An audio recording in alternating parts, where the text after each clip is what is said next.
crew is fresh off a victory in Kosir's fight for peace, earning some gold and some renown. But we'll kick it off with a little bit more of a deep recap. Also, we are unfortunately down Will today. He's going through some hurricanes in his area, so shout outs to Ryan. Hopefully, no property damage goes through and inside with that, and they stay safe. But with the recap, so the last session, the crew has continued their progression in Kosir, the god of celebration, one of the gods who focuses on bringing peace to Kazia. His Fight for Peace tournament. The Gavels have cleared the second round pretty heroically, triumphing over the dragon turtle in the flooded arena that Kosir built, keeping with Jeet getting a string of strong grapples on that side, holding the dragon turtle back with that Titan wrestling feat, allowing the range and other people to just to pile the damage on, entertaining the crowd and definitely getting everybody hyped to see what else the Gavels of Avasara can do. While this is all going on, and after you're kind of fresh off your victory, the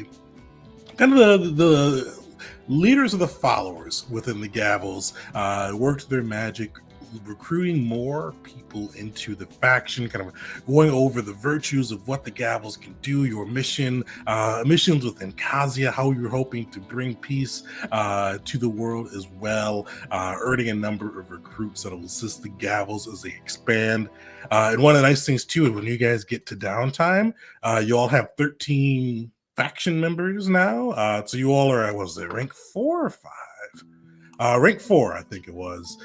So you guys will get some cool extra benefits as well due to the faction pieces. So we'll definitely remember that when you get to the next downtime, because you'll get some extra gold for the faction doing work, as well as since you get level 4, some of the faction members will provide the crew with consumables that you guys can utilize after your downtime.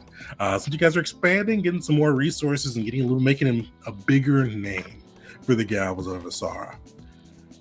But with that, you guys completed the first day of the tournament, finding that you are the other 3 teams that have been able to make it through this far in Kosir's fight, finding the Adamantium Renegades, a crew sponsored by Velnu, your one-time friend from Moklin, a divine director of the god of commerce, Corinius, and them kind of definitely milking his association to try to earn some of that money that could have been yours.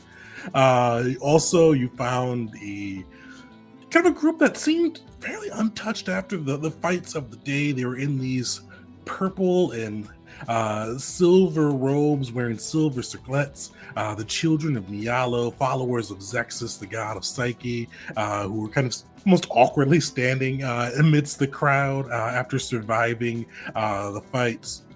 And then you saw your old friends, Squad 7 of High Arbiter's crew with beaming. They definitely love the spotlight. Their leader, Barrick in particular, they're usually a gruff by the books person. He seemed to light up with the crowd. It was definitely trying to get more hype for the High Arbiters and his squad. But you guys are able to complete the day's worth of events and sent out your bard, Marcin, to kind of get some invites going because you wanted to try to work the political scene. Seeing if you could find a way to bring together the loyalist, the imperialist, and see maybe you can stop or at least unite half of these factions together against, the imperialist and general the 13th Legion against the loyalists. So you sent an invitation out to Haruna, Ajit's mother, as well as Arx, the second in command for General Thrax and his legions. We'll pick right up right after you guys kind of finished your tournament win. We're kind of escorted off the sands. Oh, and 2 things I forgot to mention too. You were approached by Pericles, an ambassador from Phasia, who offered another chance for the crew to earn their own ship, freedom and transportation, headquarters for your faction, just as long as you signed a blood contract with them to help retake the city of Kata from as Pericles described him, the despot giant king Braca, who had sieged Kata in his kingdom's name. He's offered that, as well as title and gold and more if you could assist with this mission, and potentially more if you went and took the head of Braca after taking Kata. But the group is kind of keeping their options open as they're going to go through this tournament. The last big thing that I will mention as well is you guys completed the tournament for the day. There is a feast a little bit later, but you definitely have some time to relax, conduct some negotiations, and anything else the crew may want to do. Yeah, we'll pick up on that side. Before Marcin makes his way back, is there anything that you guys wanted to do?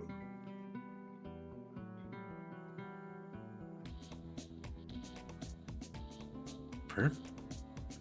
Well, you guys see you're able to get back to your camp and just get a chance to relax. For those who do take off their armor, for those who still relax in it, you're able to, in probably about 20 minutes or a half hour after you sent them, you do see Marcin, this little halfling bard, come strolling back and humming a tune as he does so. And he goes, "Oh, my friends, you fought very well. I got your message. I did what you asked. I went to go see both your mother Haruna. It took a little while for them to come see me. I said I was with the Gavels of Vasara, and they just don't really like us right now.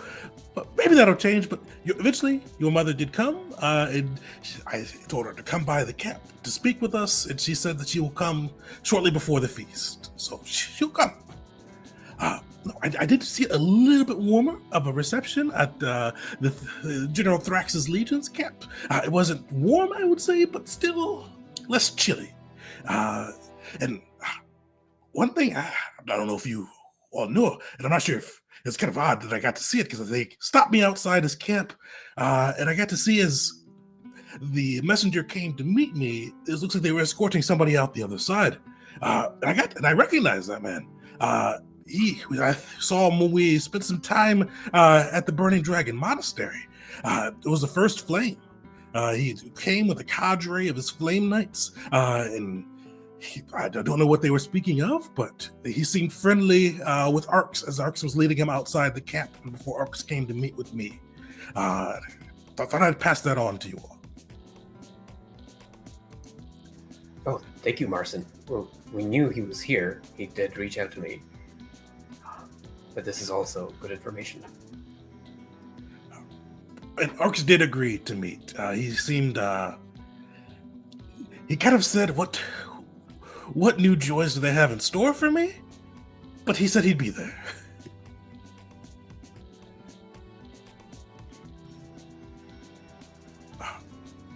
Well, if there's nothing else to do, I'll go catch up with Austin and see what else needs to be done.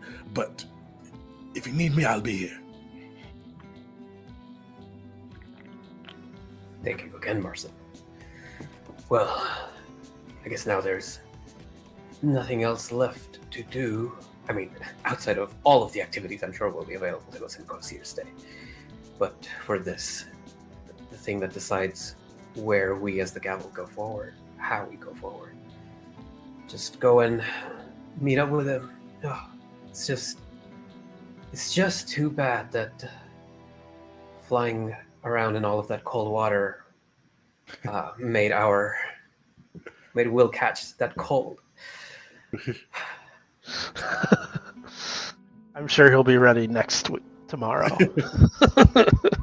He should rest. Yes, he should rest for combat. You do see Will sleeping it off instead. Yeah. Outside of that, you guys, is there anything you all want to do to prepare before your guests arrive?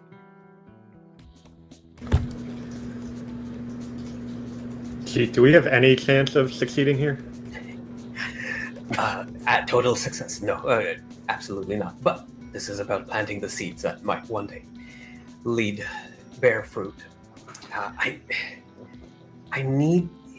Let's see. He looks at Wisteria, and then he looks at Mockery, and then back to Wisteria. I want titles. I want 2 titles that are about equal in renown and respect, that have this. They convey power and rulership, but not emperor, not sovereign ruler. I want to be able to divide up the governance between these 2 people so that they both feel their egos have been placated, but they don't individually have absolute authority.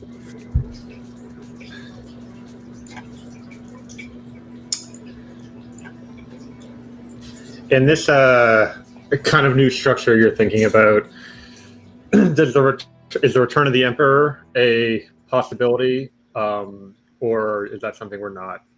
Oh, yes, very much so. Yes, without the Emperor's return, at least in the way that we will talk to them, without the Emperor returning, this would be completely futile, because then one of them would have to take power. So this is all being proposed that, hey, both of you believe, yes, you have faith that the Emperor will come back, right? Because if you don't have that faith, then you're traitors.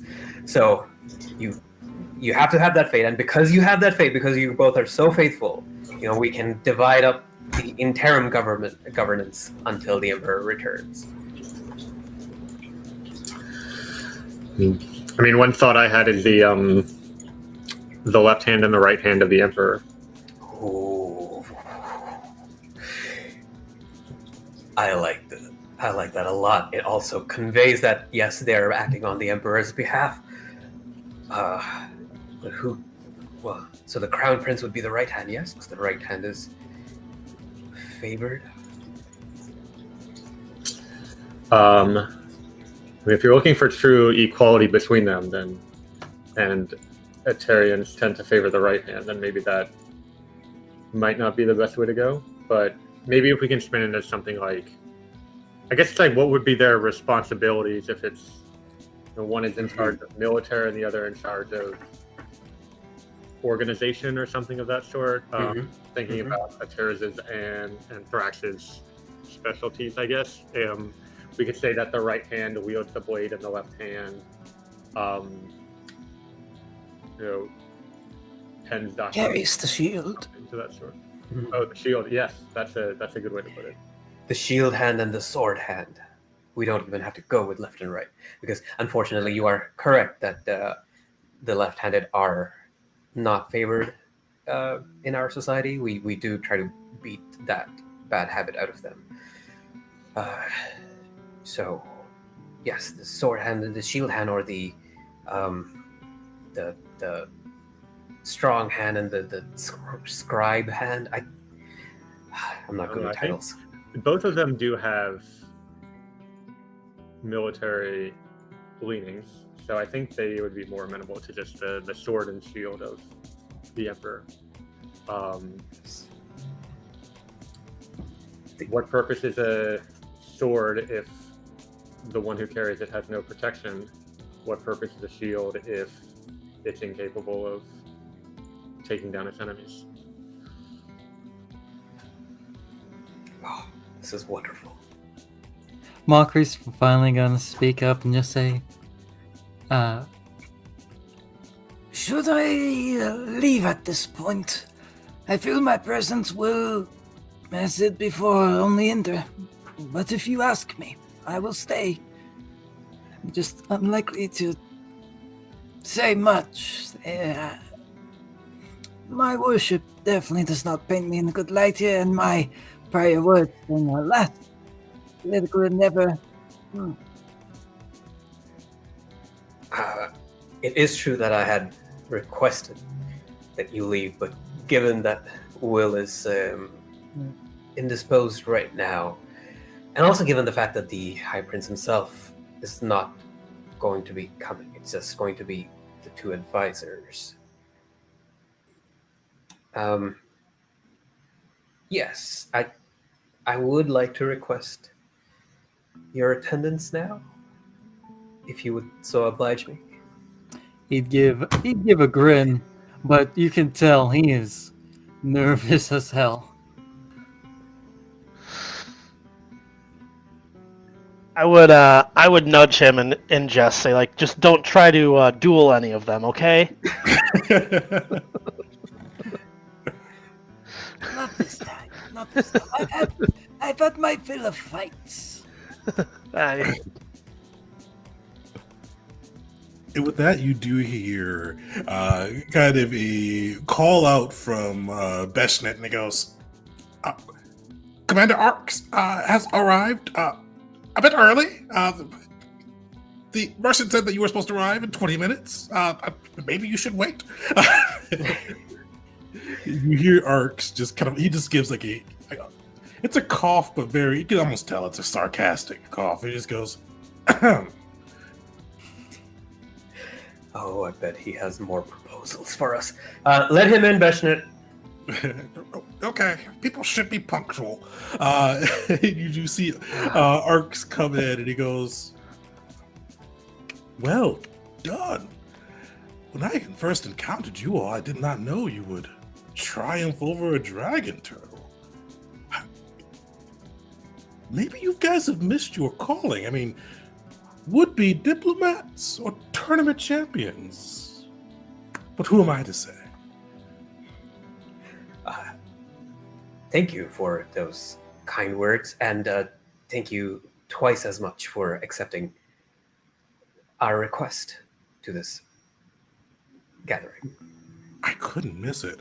I bet Thrax that, I don't know, would you summon a demon today? Take sides with Issei? Who knows? I don't.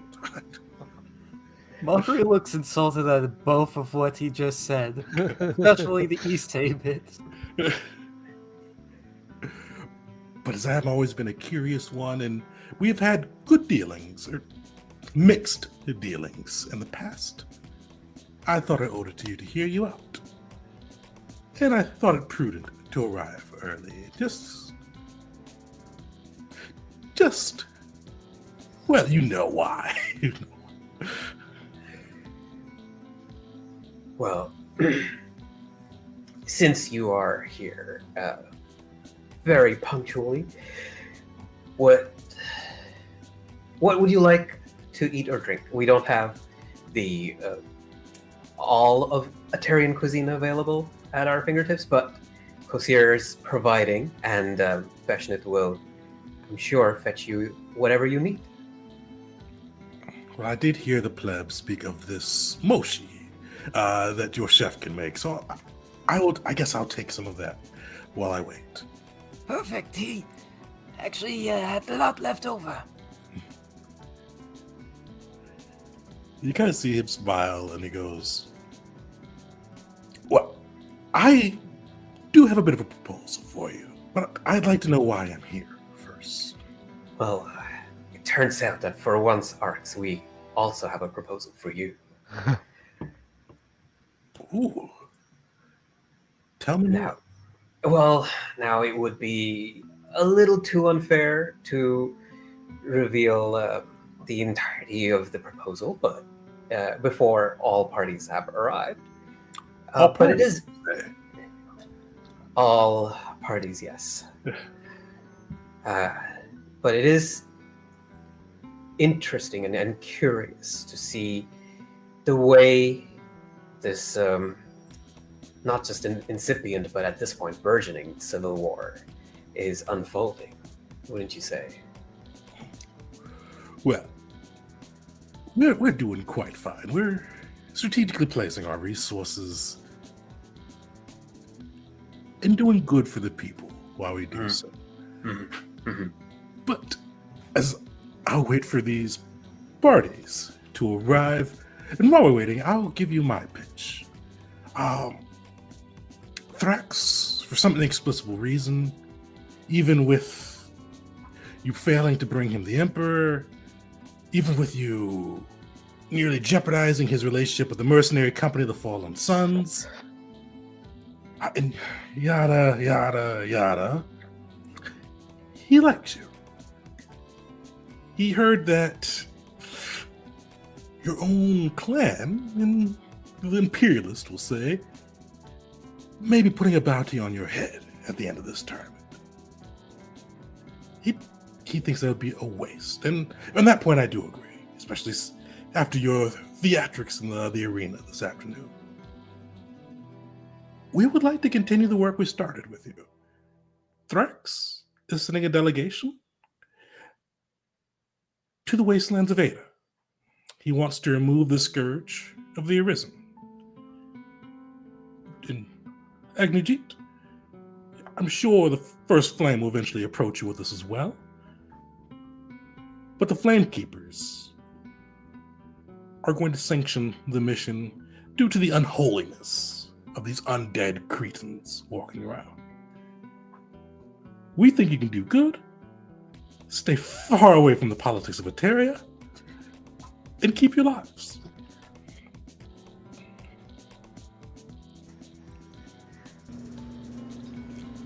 Once again, Thrax goes above and beyond in caring for what is good for the people. I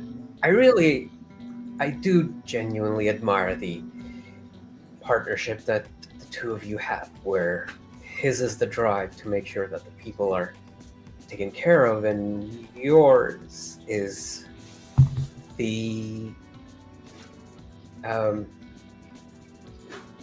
perceptiveness to pick opportunities that will do both, help out the people and be strategically fruitful.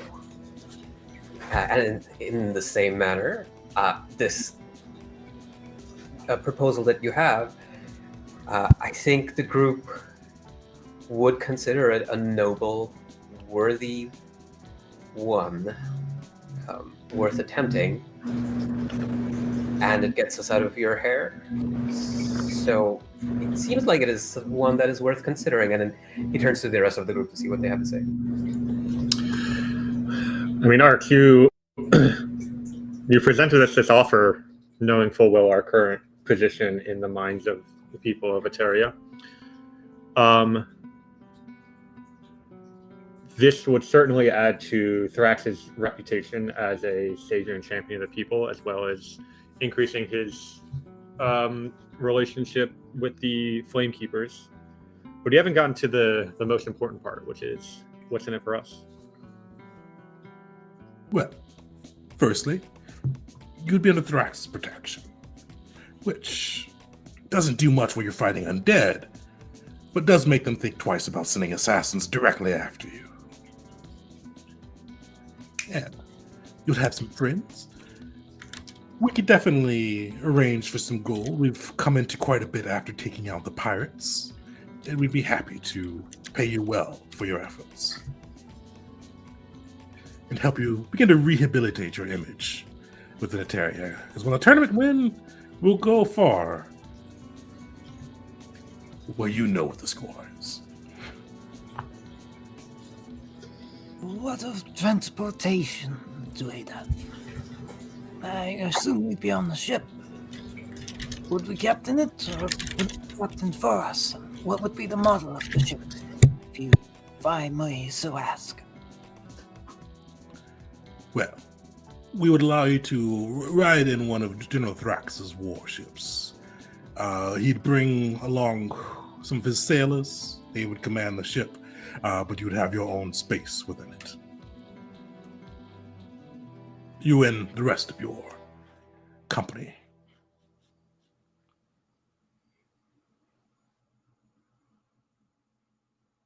Again, having been from the Dozen Federation, would I know anything? Like, would there be any reputations I'd be aware of about like the Ada Wastelands, since it's kind of a closer proximity? Definitely. Give me a recall knowledge check. That's dangerous. May I jump on that as well, since it's the home of the Chaosium Definitely. and part of the Gavel legend? Call knowledge.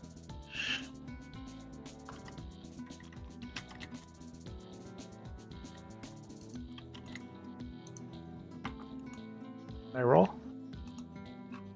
It did. Solid. Yep. Belric, you're pretty intimately acquainted with some of the legends with Ada and kind of the wastelands. Before you heard of the Arisen, like it was known that undead prowled throughout the wastelands.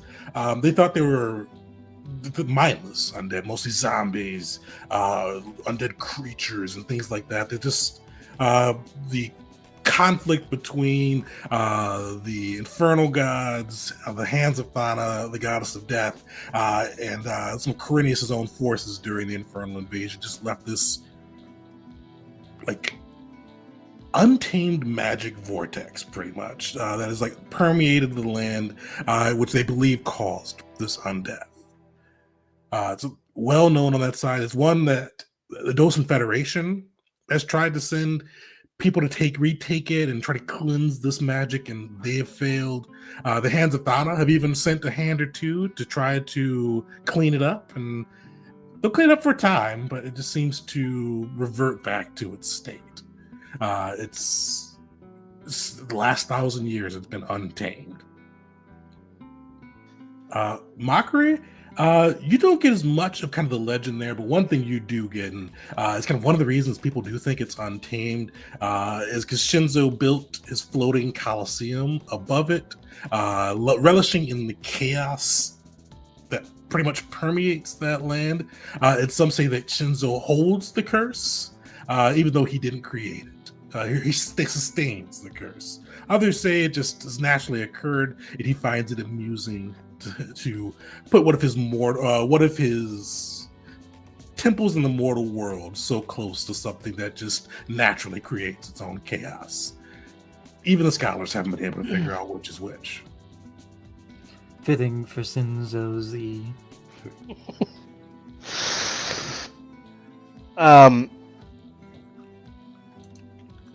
Balric would kind of relay that to the party in more or less words and just kind of say like, hey, there's a close proximity to my homeland, and most parties that venture to the Ada Wastelands don't venture home alive. It is not a plane for mortals, and to me it's a very dangerous place. At that, Jeet will turn back to Arx and say, well, we find ourselves potentially with other business as well outside of Eteria. And if the wastelands are as dangerous as Belric is pointing them out to be, then we may take an indirect route to get to it. To, arm ourselves with in other ways that we can to make sure we have sufficient combat prowess to deal with this challenge. So if we do agree to the proposal, which we are not doing so just yet, there is no guarantee that we will take a direct path to it. Instead, we might take a longer path and be away from Materian politics for even more time. Well, as long as you're out, I was to say. But we are setting our expedition shortly after the tournament.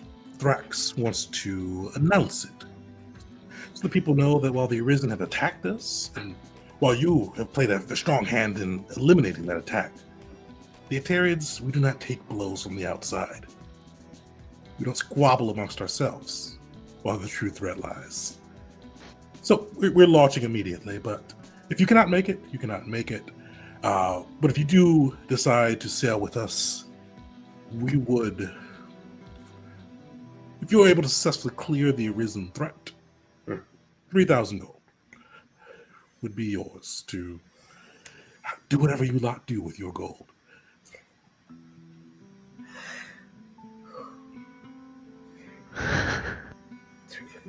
So as to calm down. 3,000. It's a lot of magic items. We hear you. It seems reasonable. Wisteria, was there something you wanted to add? I mean, I was just going to mention out of character that like it's a lot, but doesn't feel like as much given that we've already earned that much from the tournament. Or you're at 2,000 so far. I want to. Oh, I bring thought it up- was one from the first round, but it's 1,000 from each round. Yeah, so it's total amount for each of those, yeah.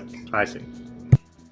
I want to bring up something so bad, but I can't because I don't think any of us know it in character, and it'd be metagaming. But it's an experience I've personally had with Ada in one of Tegan's prior games. I can't say shit. If we choose this, I guarantee you, we will unfortunately experience it.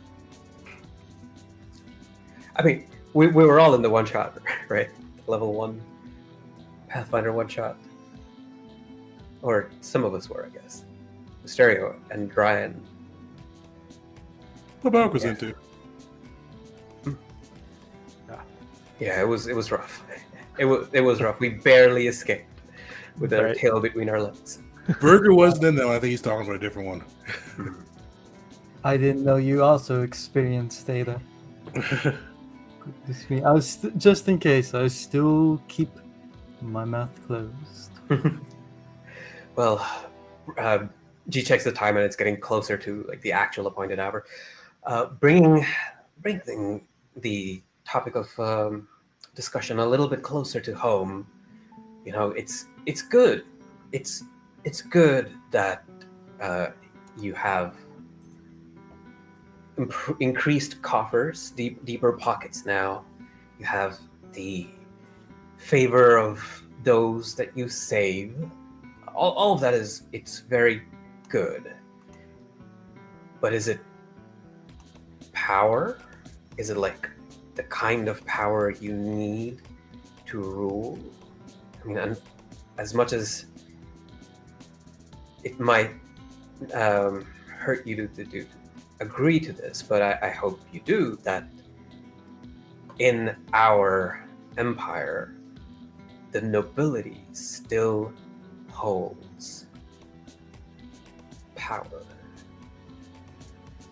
You see, he smiles at that. He goes, Agnijit Abe. Those great names, the Abes, the Thansas, the Aters, just ring throughout history. You'd love to hear them ring throughout history, but you're nobility. 5%, less than 10% of the population, for sure. Do you know what Thrax is building? Did you hear the roar of those crowds? And I know they roared for you as well, quite loudly. But for the rulers, Thrax, for one born to one of those high clans, and as you know, I have no second name. I was born on the streets and risen up by Thrax himself. We outnumber you, Agnijit Abe. And Thrax, venerable as he has realized that. But that doesn't mean I don't wish to hear out your proposal. And as he says that, you hear Beshnik go, Gavels, we have arrival. Jeet, your mom's here. Please announce the Lady Haruna Abe into the tent. And he just like turns away just to wipe off some sweat after Arx's last few statements. I'd like to say something to Ark before she comes in. He's about to announce, but you do hear him hold off. You kind of hold her around the outside of the tents. The only thing I'd like to add to what you've said, Arx, is this, because it's the first thing that came to mind.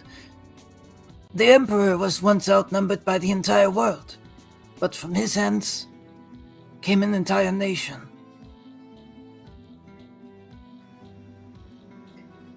I believe in that as well. Not really the trappings of old, But, gee, it would be rude to keep your mother waiting much longer. Oh, I'm happy to hear what the Imperialists are doing here. and then Jeet will personally go out to welcome his mother and then invite her in. So you do see your mother there. She's kind of wearing a lot of kind of the silvers of the Imperialist, looking like you see it like a genuine smile, but she looks very tired. Like you do see kind of like circles under her eyes, like it definitely constrained, but you do see a smile as she approaches, and she goes, "Jitka, you well fought today. You brought the Flame Keepers, yourself, and our clan honor with your actions. I was quite worried when you decided to wrestle a dragon turtle. I thought it foolish at first, but you made it work." Your praise is as appreciated as it is rare. I wish we will have many nights to discuss this in detail over, family meals. But for now, let us cut to the chase, if you will. She goes, "When you sent that little halfling, I did fear it was business. Once we are done with this, your father did make the trip as well. When we find time." And she kind of goes, "I have no idea what to expect, but after you." All right. He leads her in. You see kind of like looks, and you're able to read this without like an insight roll. Kind of see like for a moment the weariness intensifies as she catches like Arx's view, but then she kind of straightens up, takes a kind of that more noble posture, and she goes, "Commander Arx, with my son and the Gavels, today grows ever longer."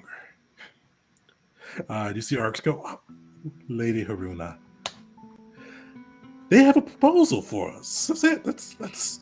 Let's see what new fun the Gavels was to bring to this conflict." Okay, good news, guys. They have a common enemy. Bad news. We are now the common enemy. No, we're just the common jester. The common enemy are the loyalists. So,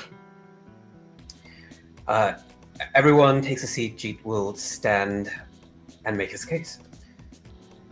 So, you all know that Eteria is, well, in the state that it is right now, divided not just by in the loyalties of the people, not just with the army, but it seems even with the gods taking sides. It is fair to say that the loyalists, especially now that the dragons are on their side, have strong control over the skies. We have heard recently of certain victories on the waters that Thrax has won.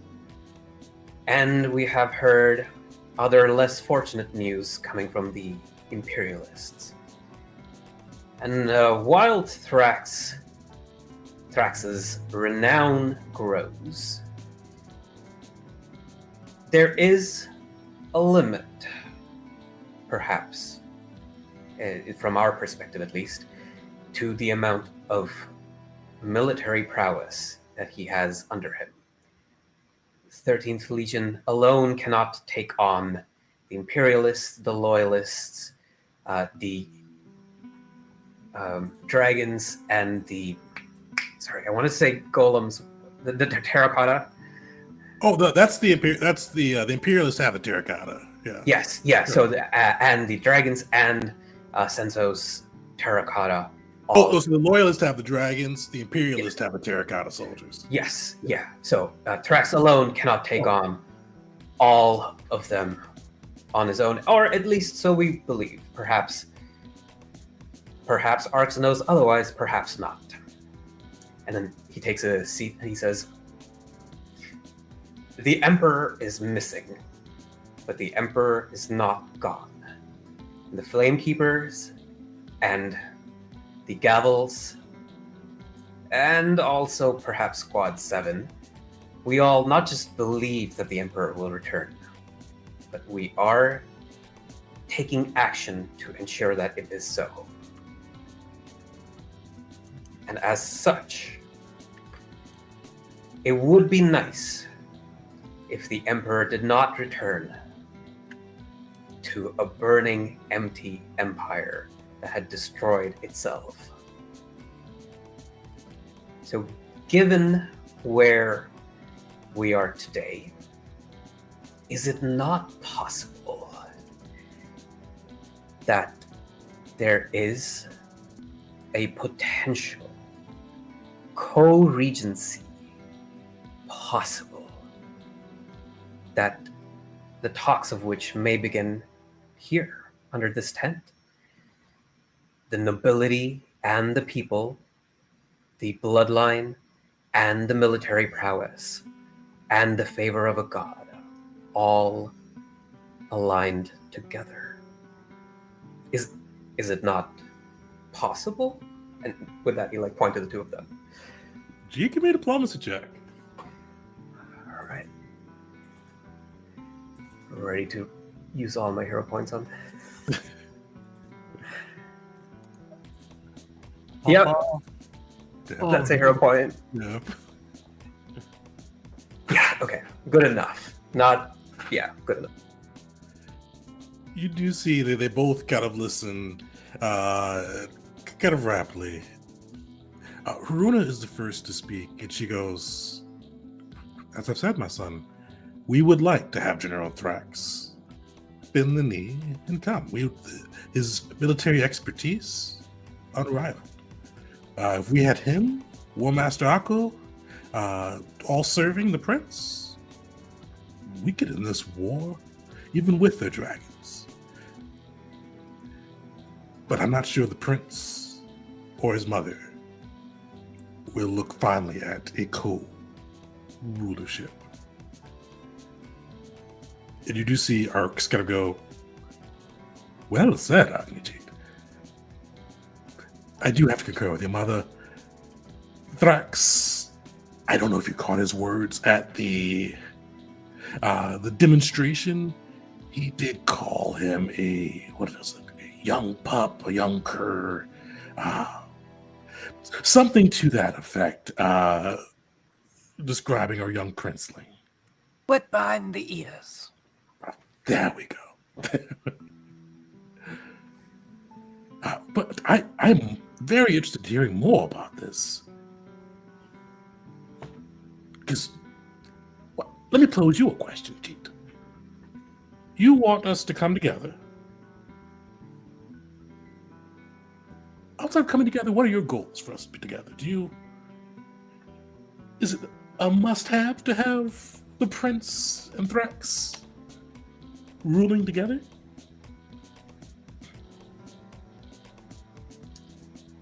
It is the thing that makes the most logical. He turns to Wisteria to get confirmation on this sense in this, given the way things are divided, yes. If I may, And Mockery genuinely does wait for permission from Agnijit and our two political. I don't have a good word to describe him right now. So, Fine. you do see Haruna kind of just stone-faced stares at you. Does not give you the permission, but if you would like to speak, you can. Arx does kind of wave and kind of give a curious, little go on to you. And from G. Got it. He will start. you both want the same thing. You want the Emperor back. And you want one world, one Emperor. And together, I believe you can accomplish both. Separate in your own lifetimes, perhaps not. Of the resources pooled and the experience, the wisdom of Thrax passed on to Ater's own son. if accepted, can lead to an empire and Eteria that the world has not seen in centuries, millennia, or even perhaps ever at all. That when the emperors return to it, he will return to his world, Eteria's world. Though I know it is, perhaps, you would believe unlikely. The idea, the concept, that Thrax can help, aid and guide Eteir's son. Help shape him. It's hard to say if he can give him discipline, but to be by his side during these tumultuous times of the world beginning to fall to chaos could be exactly what Eteria needs. Co-ruling might not be the terms you want to bring back, but perhaps as hands of the Emperor, soon to be returned, to shape the world for his return.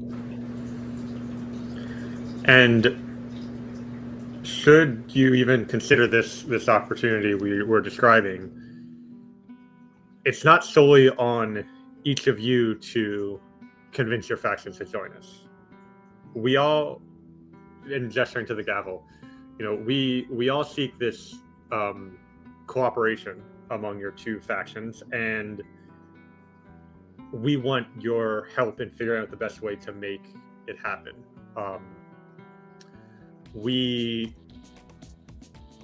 My hope is that all of us in this room now can work together to find a way to bring peace that Eteria needs.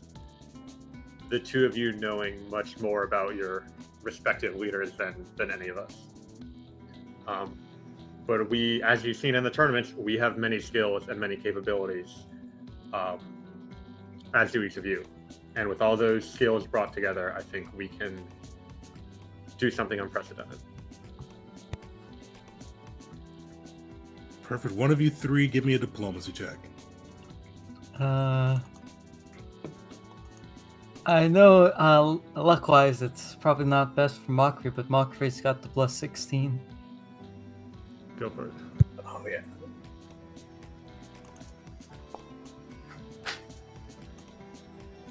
I feel like I need to hero point that. That was a 5. So I will. Yay! Average! I'll take it! You do see, they kind of consider it for a moment. Haruna goes, we would like to have the 13th Legion and the other legions that Thrax has accumulated from his clan and desertion standing beside us. That could be amenable. We could potentially say co-rulers, but Thrax would still have to bend the knee first. He would have to acknowledge that Aterza is Ater's rightful heir, and then he could stand and rule.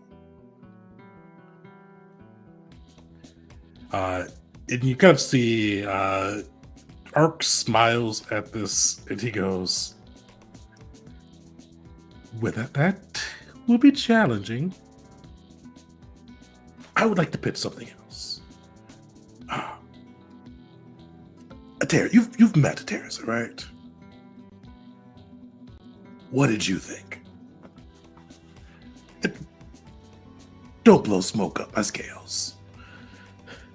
He needs a firm teacher to guide his energies in the correct direction.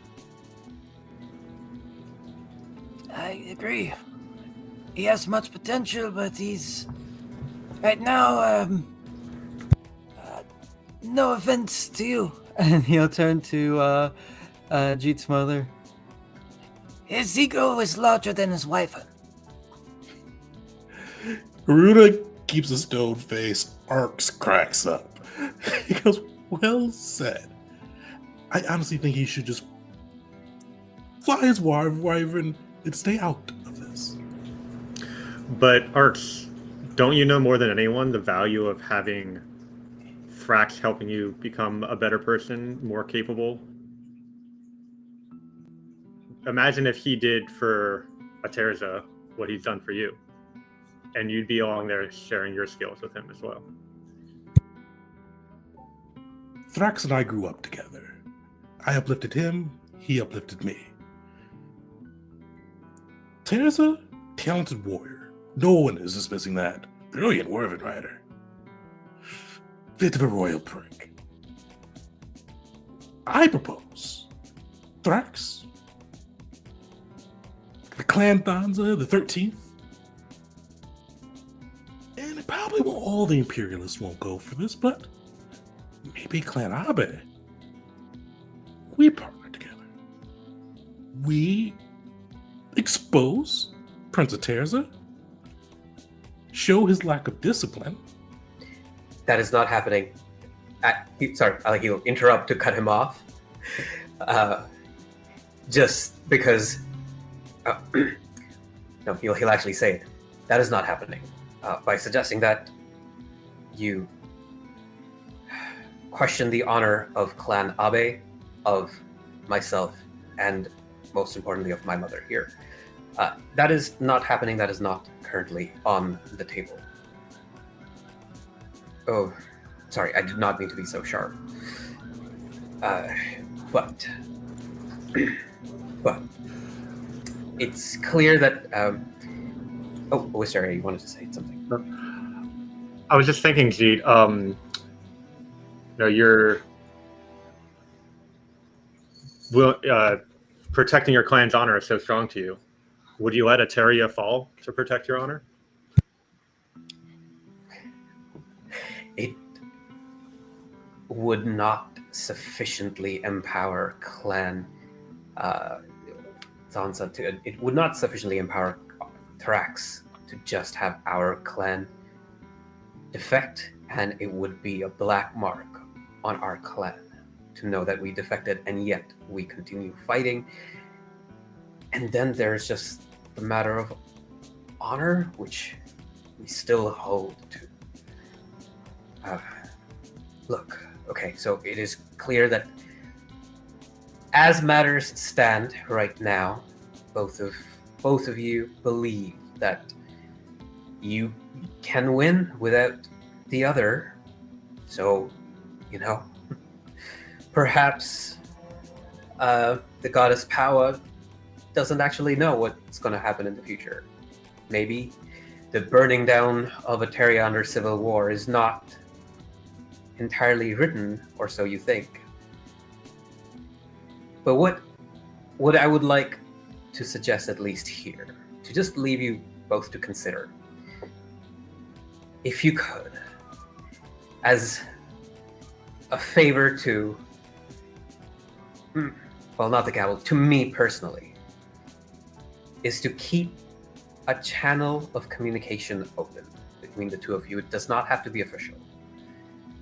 But should a time arrive when both of you need an ally, that there be a way for you to reach out. That is one thing. And secondly, if you believe, and now he turns more to his mother, if you believe that their personal opinions of each other is what is going to hold back the potential alliance, then I believe the two of you sufficiently skilled, as Wisteria has alluded to bring Thrax and Aterza himself together to contrive circumstances in which they spend time with each other, if possible. And sometimes, when you have people with very opposing worldviews, and his eyes just flicker to mockery, you find that just spending time is sufficient to build bridges. You see Haruna nods to that. But you give me a diplomacy check. All right, dice gods, this is it. This This is the big one. Oh, it's the big one. Nice. So, and that's very exactly what you needed there. You do see Aruna nods first and goes, "That I can commit to, my son. I will keep a channel open between the Gavels, along with, if we need be, back channel to Clan Thanza in the 13th.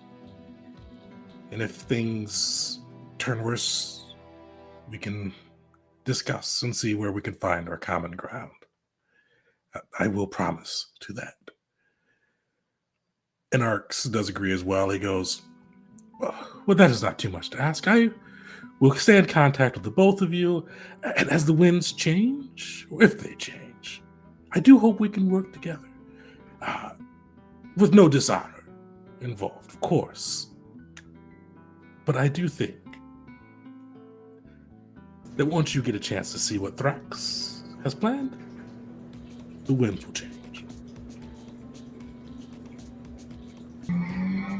I thank you both deeply for accepting the summons here and for being open to our requests.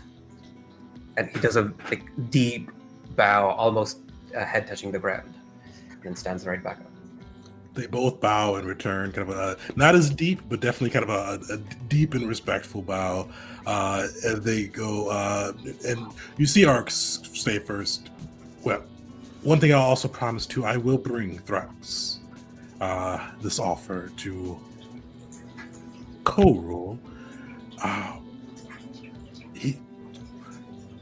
You've heard he does not really respect the little princeling, but I will bring it to him and extol some of its virtue. I would not hold your breath. I think were you all there that day, Thrax can be a stubborn man. Someone threatened to drown him on his crib the day that you all made your way into our camp. That's not the first time someone has said something of those same sentiments." Reluctant, chuckle, even the serious time. But I will bring the words to him.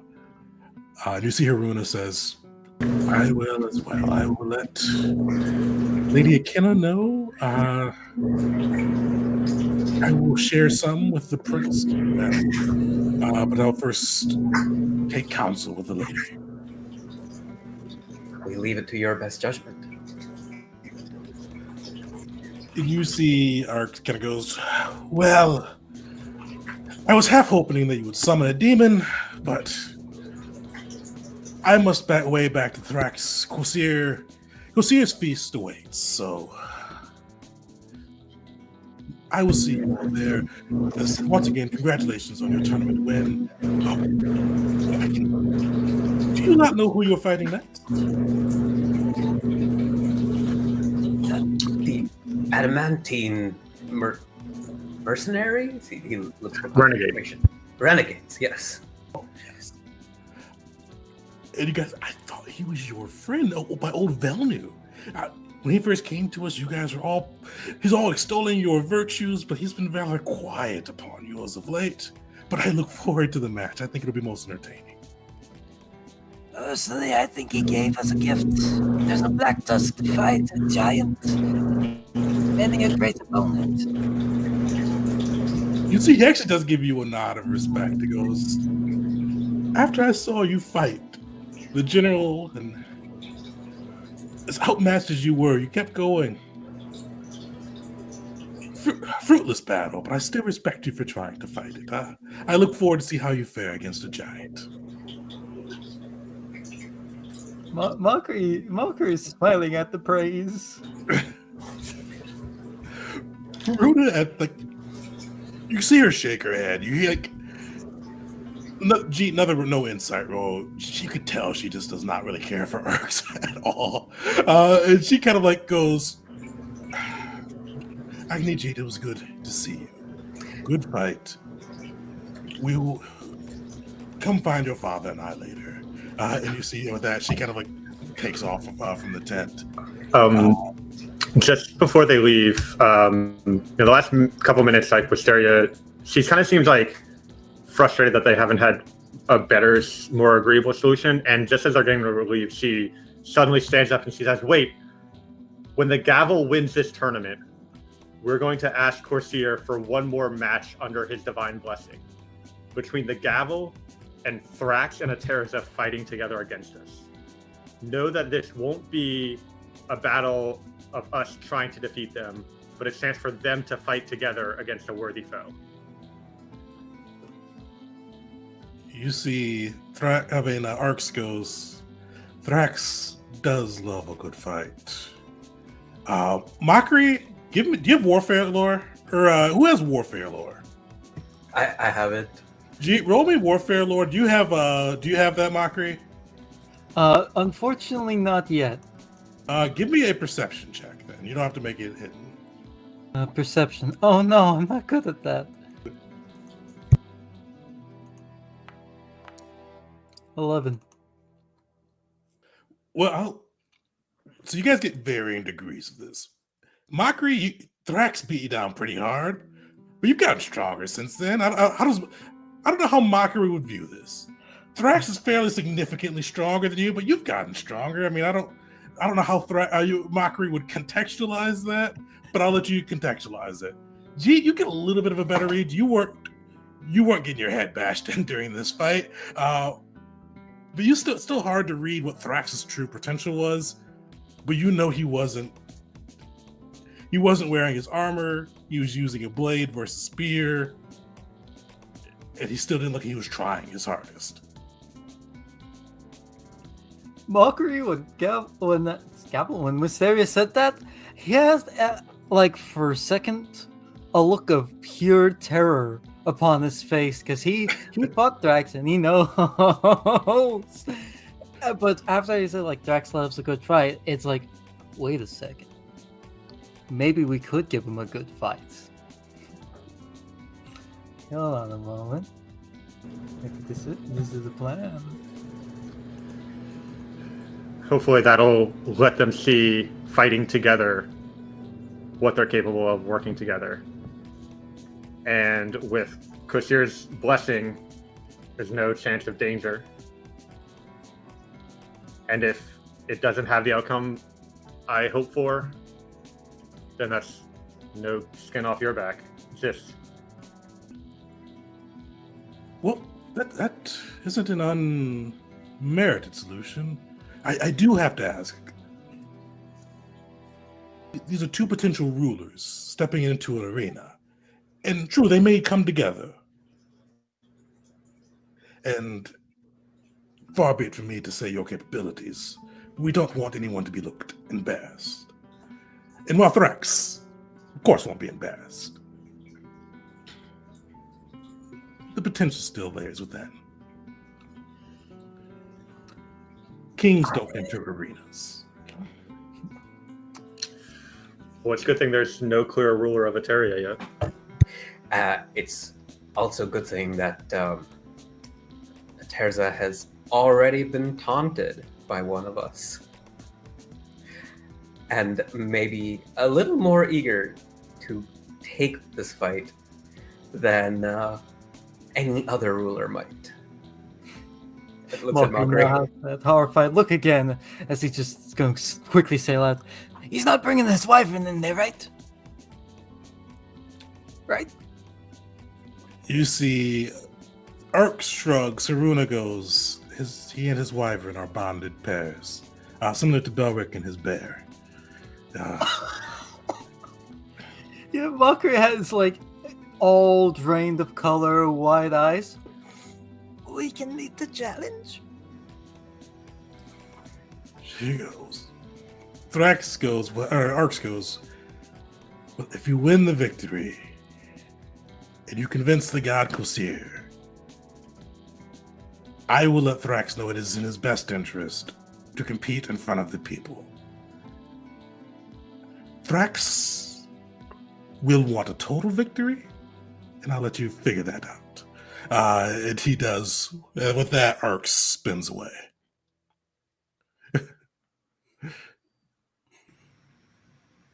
We're going down round 2, and that's just in case they have any buffs to put on. Well, let's not build any castles in the air just yet. This all hinges on us winning the tournament, which, given how the first fight went, let's just play it one fight at a time. We are going to win. And even if we don't, maybe we can let Squad 7 in on this plan and they can fight in our place. But it's a lot more to ask them to go into a losing battle than to do so ourselves. The one thing I will remind you guys of is Squad 7 doesn't share your vision for a revitalized Eteria. They want the Loyalists to win. They don't want anything to do with one world, one empire, one emperor in the council.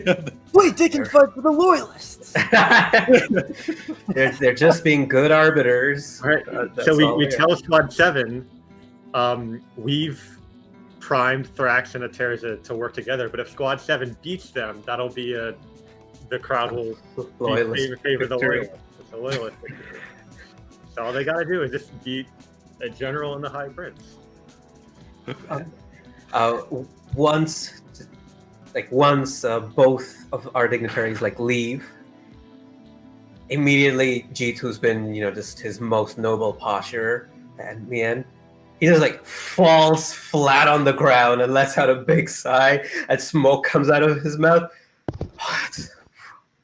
I never want to do that again. This is why I said we should have war profiteered instead. Oh, yes. Oh, my goodness.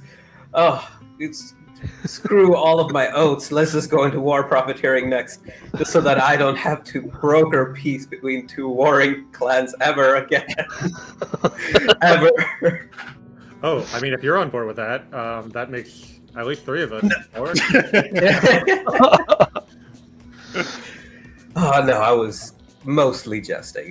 It went much better than I could have expected, a lot worse than I had hoped. So, probably about where it should have. Wisteria, what have you done? I applaud your boldness, and I can't say I'm not looking forward to that fight. Should I not have done that? If I had thought of it sooner, we could have talked it out ahead of time, but it just came to me in the moment, and I didn't know. I almost, didn't say anything, and maybe. Look, I'm sorry. It can work. I thank you for bringing it up, but we're not winning that. We're not getting close. I fought Thrax. We are not there. Not even slightly. He fought me with an armor and a blade. Armored and a spear. I don't think any of us could land a hit. Well, that's kind of the point, though, is for the two of them to fight together and be victorious together and show them that that's the path to peace. And there's a difference between a fight and a slaughter. We will have to try our best to make them earn that win. Yes, and we will. But think about it this way, Mockery. In a sense, this is penance for when we took out Thrax's, squad that didn't know that we were escaping. It is a similar setup, but this time with us getting our butts handed to us. You understand you're the one who's going to be wrestling the wyvern, right?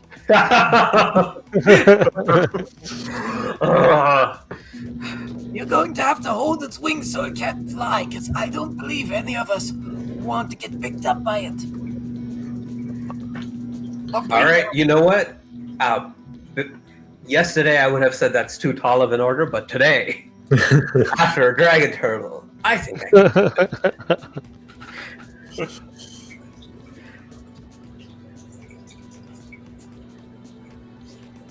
Perfect. You guys are able to, if if you want to clean up and make your way to the kind of the feast that Kosir is holding for some of the nobility, the tournament competitors, as well as the different faction leaders who have made their way there, definitely it's a Kosir event, so food, drink, and he always encourages a chance to, as he says, meet someone new.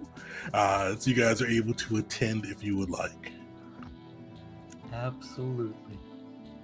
Hell yes. Perfect. You guys are able to get cleaned up and then make your way. It's one of those ones you don't even have to really know the way towards it because you can just pretty much hear it from across. Because even though there is a smaller feast within like this little makeshift hall that Kosir has magicked into existence, he has brought food, drink, and kind of magicked in food and drink for everyone that's made their way there.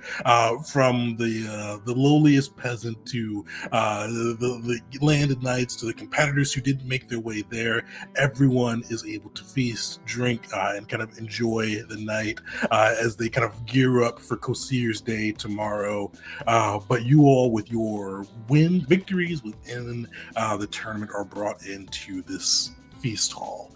And you see this hall where there's nearly nothing in the desert before, but now through Kosir's magic this exists. You see probably about room for a little over 100 people. There are kind of like 3 main tables kind of spaced out around the edges of the room. And you do see kind of the loyalists, the imperialists, Thrax's banner amongst them. And you do see kind of like each one has its own spot within it too, kind of not a guest of honor piece, but a guest of Kosir, we'll call it, because you see kind of floating between them, you see Arapo, kind of Kosir's first reveler. You see Kosir as well, and you do see High Librarian Oline as well. And they're kind of like the seats there, and you kind of see them even as you enter. It almost seems like they swap seats and kind of move to a different table to continue speaking with the different factions, and kind of those 3 kind of switching around to speak with each and try to bring a bit of celebration to them. But outside of that, you see rows and rows of table with people eating, drinking, and celebrating.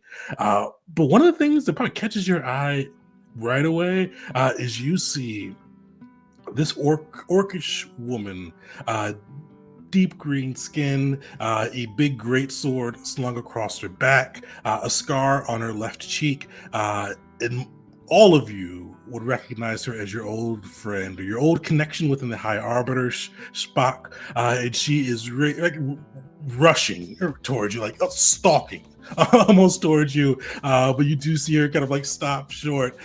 She goes, "My friends, I saw your fight today. You all have grown so much since we last met.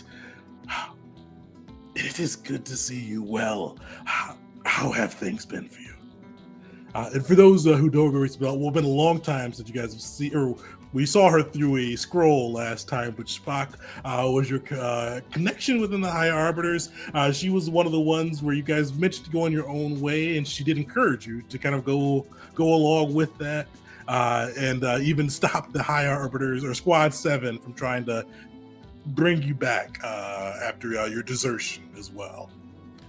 But you see her smiling, kind of looking all at you as she makes her way over.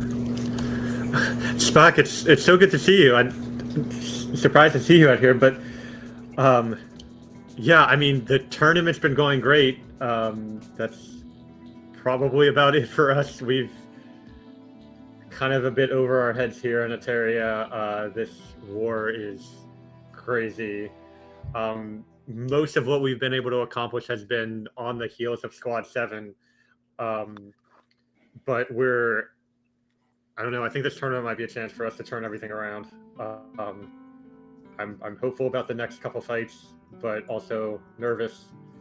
Do you have any recommendations for what we can do to prepare? You see, she smiles and she goes, you fought your heart out. I won't dare to give you instructions, but fight together as you have. Read. Watch the other squads. Each of them I've seen that fights. They fight. They've fought together for a long time, I will say. The renegades, they are brutal. They are calculating. But I feel you could stand up to them. Same with the children of Mialo as well. They are, honestly, they're a bit fucking creepy. But they fight nearly as one.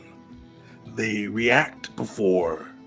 I've seen teamwork between squads when we encourage it within the High Arbiters. But they almost react before the person can speak that they are in trouble. It's disconcerting. So be wary. What do you know about the children of Miala? Where do they come from? They are followers of Zexus.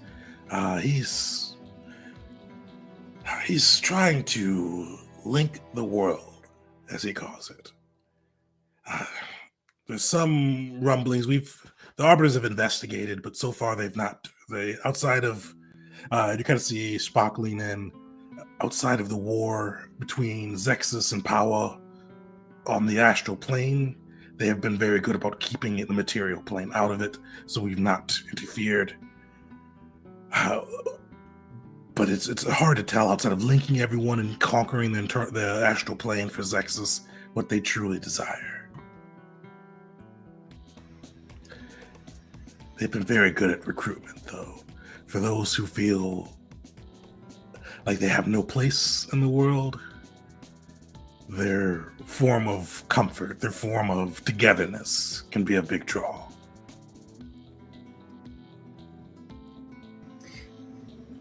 Have there been any reports of people who've been recruited who have left the children of Mialo? She kind of gives a sad shake to her head. I have not seen one. Usually those, once they make their pledge, earn their circlet, they die in this service. She nods morosely, but doesn't say anything. But hey, that's unhappy thoughts. You lot, before, what was it, 4 months ago, were out there handling vermin for the High Arbiters, clearing out dens of creatures that were beneath you. But you all have come here. I heard you fought undead, took out a risen, you've helped save an emperor. You all have done grand things since I last saw you. We got a town named after us, so that's something. That is amazing. Where, I must ask, where are you looking to go after this? Are you hoping to stay at Eteria, or are you leaving the shores? Still figuring that out. Yeah, the lack of a plan certainly causing me some anxiety, but once we figure out where we go with this tournament, I think that'll either open up or close a lot of avenues for us. So just focus on that right now. Like, you're planning in the moment. There's no shame in that. Honestly, I am still not sure yet where Squad 7 is going to go. Initially, we wished them to stay in Eteria and continue trying to broker a peace, but I don't think that is going to happen. The High Arbiter, initially he was coming to this event, with war coming to Cordinia and the remnants of Scenaria. He thought it best to try to counsel Queen Zaina and look for peace, but more sad tales for another day. That queen is quite stubborn. Mockery, he bites his tongue about to say something about that particular queen, but thinks better of it in this current environment. She goes, well, I didn't mean to hold you. It was good to see you. If there's anything that you all I can't provide too much of the High Arbiter's resources, but I can provide my own. I'd be happy to assist where I can. It lifts my heart to see how well you have done. Even if everyone may not love you, you have done good. It is good to hear, unconditional. It's good to hear some amount of validation without any hedging. So thank you, and it is good to run into you.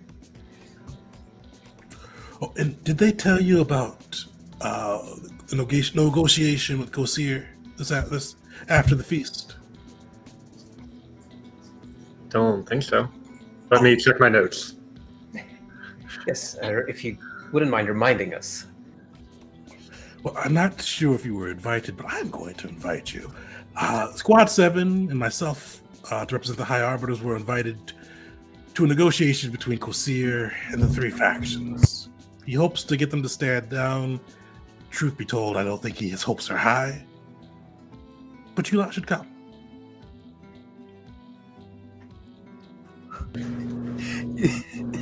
Valkyrie's just like, he looks tired. He turns his head over down to Belric of all people. Just looking to him for a second to see if he's also just as tired as him. Since Wisteria and Jeet are the ones talking right now. Yeah, I mean, Belric's over in the corner, almost like playing like cat playing with yarn, right? Like he's just he's almost not paying attention to what's going on. More peace ducks. Yeah, we'll definitely be there. Anything we can do to help out here, or at least find out more about the way the politics are moving one way or the other. I mean, we're doing everything we can, and we're growing in size, but there's still only 13 or so of us.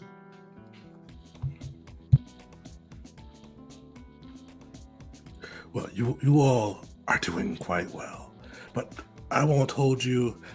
She kind of gives you a piece of paper. This is where the summit will be held. Come. I'll make sure you can get in the doors. But with that, she goes, I am going to grab a drink. You're welcome to join us at Squad 7's table, but I must catch up with Barrick and hear a little bit more of what's been going on in this area.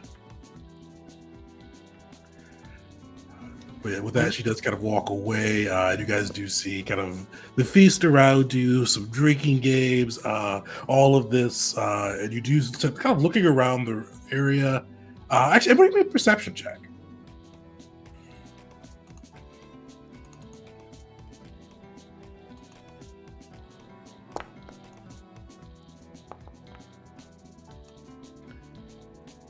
Gee, you clock it first. Like, Jeet and Belric clock it. You all kind of looking around this feast hall. You two both kind of see. He looks at you just kind of before he can like put his face in completely. You see Velnu kind of standing amidst the adamantium renegades. And Jeet and Belric, you guys are able to both see like he schools his face after a moment. We both see his face kind of like frowning, looking at you before he kind of smile. He starts to make his way over, flanked on one side by much smaller than you saw him earlier, but the giant, and then on the other side, his right hand, the black tusk orc, and you see them both kind of striding and approaching, and you see Velnu kind of goes, Gavels of Evasara. Well fought today. You mean it could have been, but it couldn't. Something to write in the papers about it. It could have been. But that is either here nor there. I thought, just to our old friendship, I should come and say hi and introduce you to my new friends, the Adamantium Renegades, brought to you by Velnu Incorporated. Our next opponents, who've brought us great gifts. And Mockery will look over to Irog and give him like a stern but respectful nod. You see, Arag kind of like grunts. He goes, "Gavels, we will fight. It will honor the gods." And he goes, and you kind of see him. He looks at two people. Mockery, you see him look at you and your blade. Wisteria, he looks at you, and he got almost. And let me know how Wisteria reacts to this. It's a little uncomfortable, but he comes up and he takes a big sniff near you.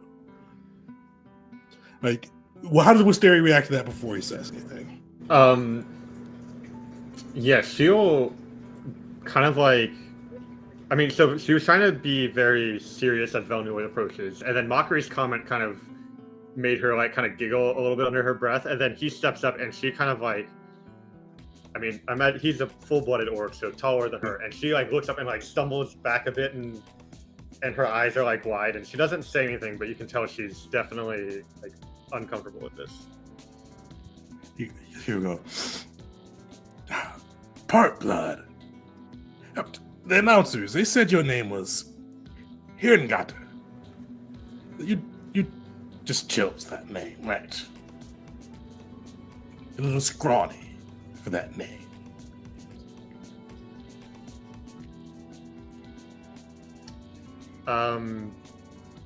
She kind of is like turns to the gavel for looking for help, kind of not sure what to do.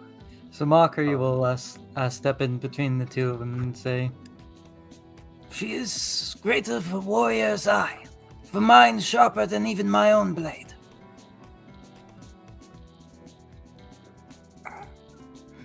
I was not calling her warriorness in the cause, but her name, her blood.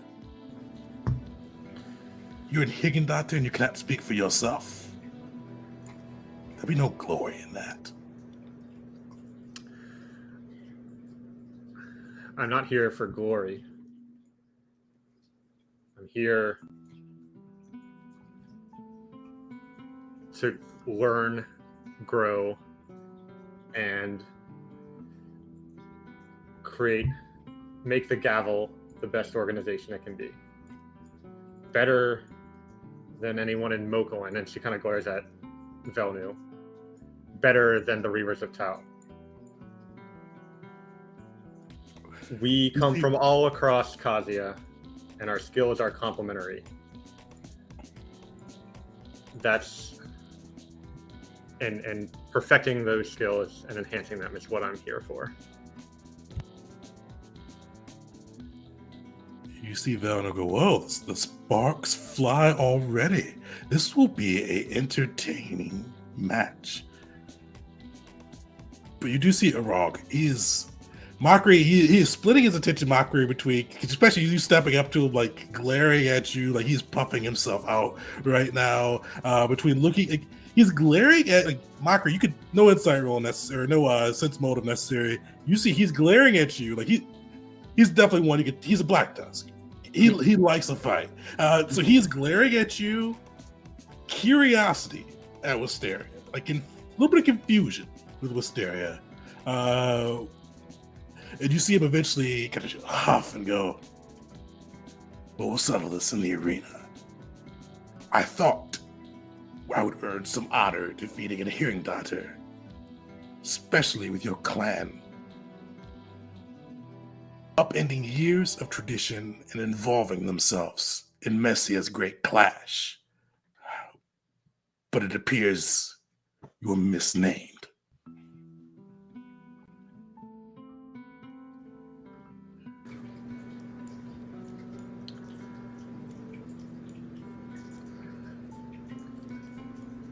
She like starts to say something and then tries to like, you can tell like she's trying to think of the right thing to say and just like nothing is really coming out.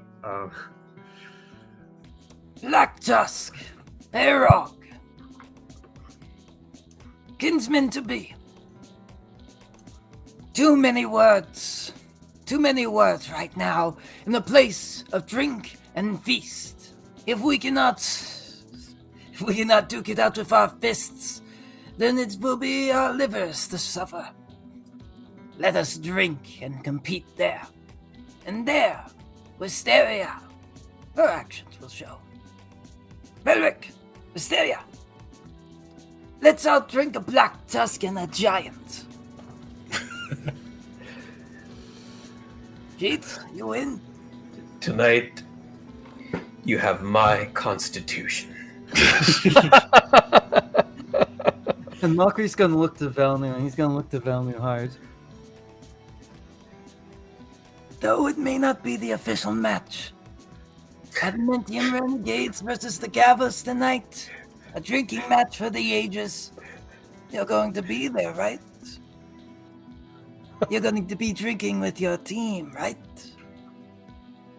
Oh, I have business to accomplish tonight, but don't worry. It looks like Will is missing. I will bring. Okay. Who will compete? Of course, Arog. Especially because you've said you are kinsman to my friend. To be. I don't hold the name Black Tusk yet. Know that well. And of course, Kavip. We could not drink without our friend. We will drink out. Oh no, that would be unsporting. Keep your ring on you, Kavip. And then you see he looks and goes, Alira, Wiru, come over. And you see him pipe up as he looks around the rest of the room, and he goes, and kind of like, you see him like clutch his holy symbol of Kyrenius.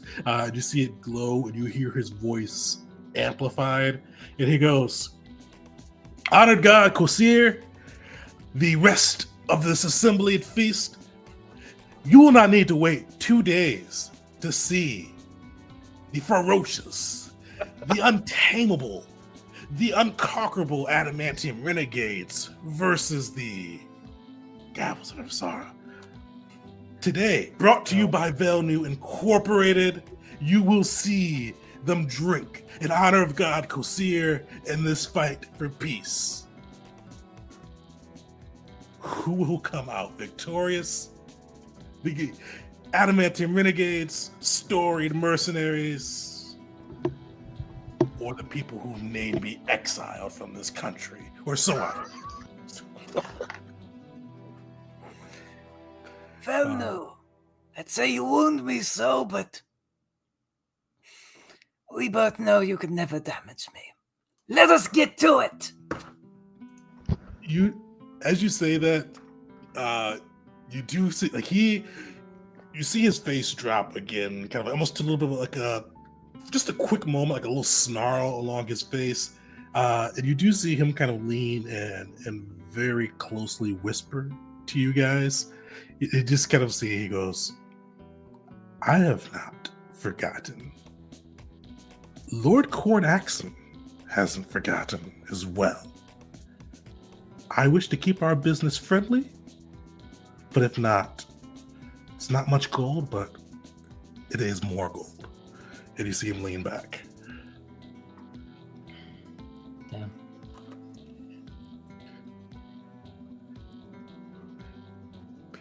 And for our viewers and those who may not remember, Velnu first put the party up on Lord Cordaxon's airship plans. They're actually going to be stealing them for Velnu. But they did steal them for probably a more noble cause than profit. But they did not give them to Velnu and his corporation. And Lord Cordaxon has put a bounty out for more information. I thought he specifically did get the plans, just not the originals. He did get the plans. Oh no, Wisteria sent them to him, but not exclusively. He wanted his contract that he would have had Wisteria sign was basically he would be the only ones, a monopoly on those plans. Would Mockery double down? Yeah, I think with that one there's a little bit of bruising there, and Mockery will Get a little bit, probably soon to be pushed away by his 2 bodyguards, but get a little bit into Velnu's face, teeth snarling. You got your plans. And I've not forgotten either. Friend to Gavos, enemies to Gavos, you were once a coward. Do not let me believe you're a coward again. He pats his armor. I am a Hell Knight. You may not know exactly what that means, but this plate is heavy. It does not stop me from moving in the shadows. It does not stop me from being the quietest thing. You cross us too deeply. That bounty will not be worth every time you hear nothing, pure silence. The terror not be in your heart. For as long as you kept it in your chest, at least. Give me an intimidation check.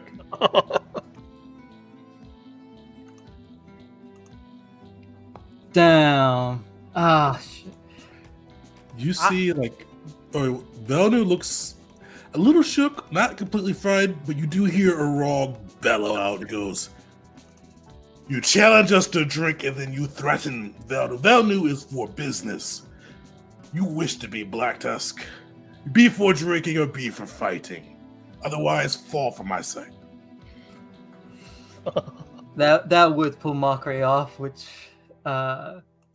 Velnu's no longer just within his perception, even if he's right in front of mockery. You do see a crowd begins to form around you. And you even see Kosir,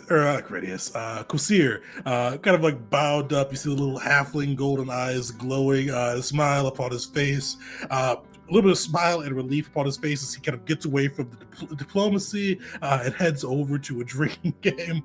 And he goes, "All right, laddies. So you all want to see who can drink more, the Adamantium Renegades or the Gavels of Avassar? Today, we will figure that out." You see him snap, and then 4 golden mugs appear upon the table. And he goes, "There will be 3 rounds. 3 enormous mugs of my very own brew of ale. You will need to chug them and then chug them fastest. You'll pick one to start, and you'll go through your line as you chug and see who can chug them quicker and hold their liquor to keep yourselves afloat. So, choose your first one, choose the laddie that'll go last, and you'll keep chugging till the beer is gone, and whoever wins 2 out of the 3 rounds will be crowned the initial victor ahead of the fight to come."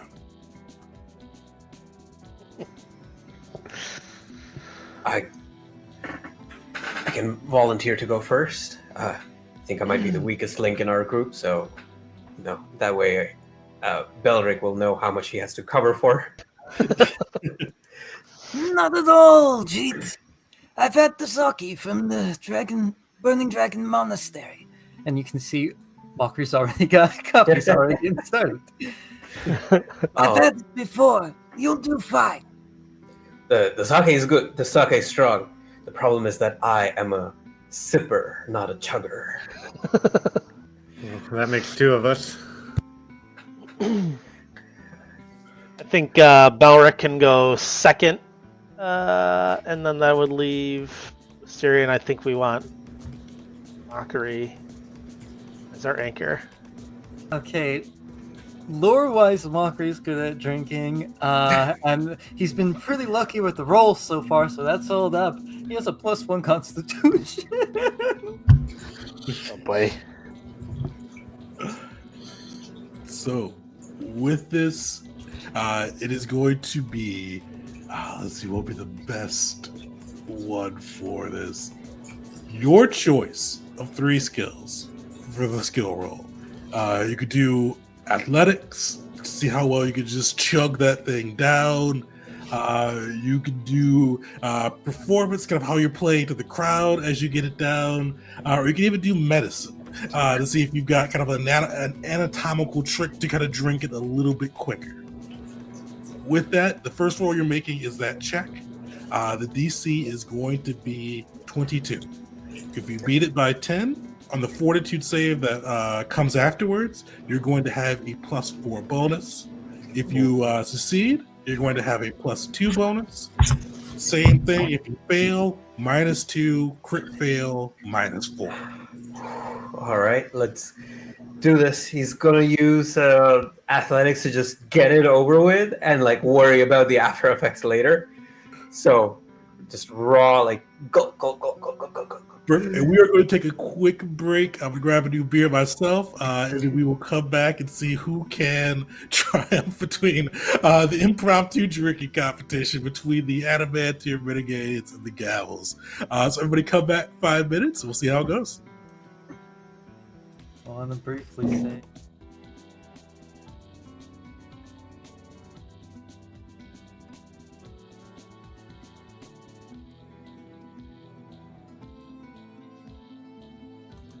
Welcome back, everyone, to part 2 of session 4 with the as we get a little bit of time for diplomacy, as the group got to meet with the Imperialists as well as General Thrax's representatives. But now, after meeting an old friend and having a little bit of a dust up with Velnu, they are in a drinking competition with the Adamantium Renegades, brought to you by Velnu, and a chance to get a little bit of a pre-victory before your bout in the arena. You all see Kosir comes out, magic's along, brings in these mugs of ale, telling you need to win 2 out of 3 rounds, with you guys getting the chance to drink it up and see if you can hold your liquor and drink a little bit quicker than the Adamantium Renegades. And then so Jeet, you were kicking it off. You see Jeet kind of as you step into place, you see while much smaller than the form you saw him outside, you do see Kavip, he's like still 7 foot tall, even in this reduced form. But you keep seeing him fiddling with this ring upon his finger. But you see him kind of line up next to you. Not even he has like a smile upon his face. He just seems like he's happy to be there. You see, Belric, you were next. You do see the wood elf Alira kind of line up with you. You see Mockery. You see like the Wiru was initially going to kind of step in front of you, but you see Urog push him out of the way to kind of line up next to you, and Wiru in front of you. Wisteria, and you kind of see them all kind of getting into place. You see Kosir go, all right, ladies, that's it. Best 2 out of 3. Drink it up. That's it. This is fight for peace. This is before you all come to blows. You share a drink, get to know each other, and because not all this bloody other diplomacy talk we've been doing today. Today, you get to have a drink. You'll fight tomorrow, and hopefully you'll be friends at the end of all this. So grab your mugs and get ready. You guys see kind of the first rounds to go up, Jeet versus the giant Kavip. And you see him hefting his mug. So we're going to start it off with athletics checks versus mano a mano there. So he's going to do athletics as well. So let's see how it goes. He hefts his mug and he starts to chug. Chug.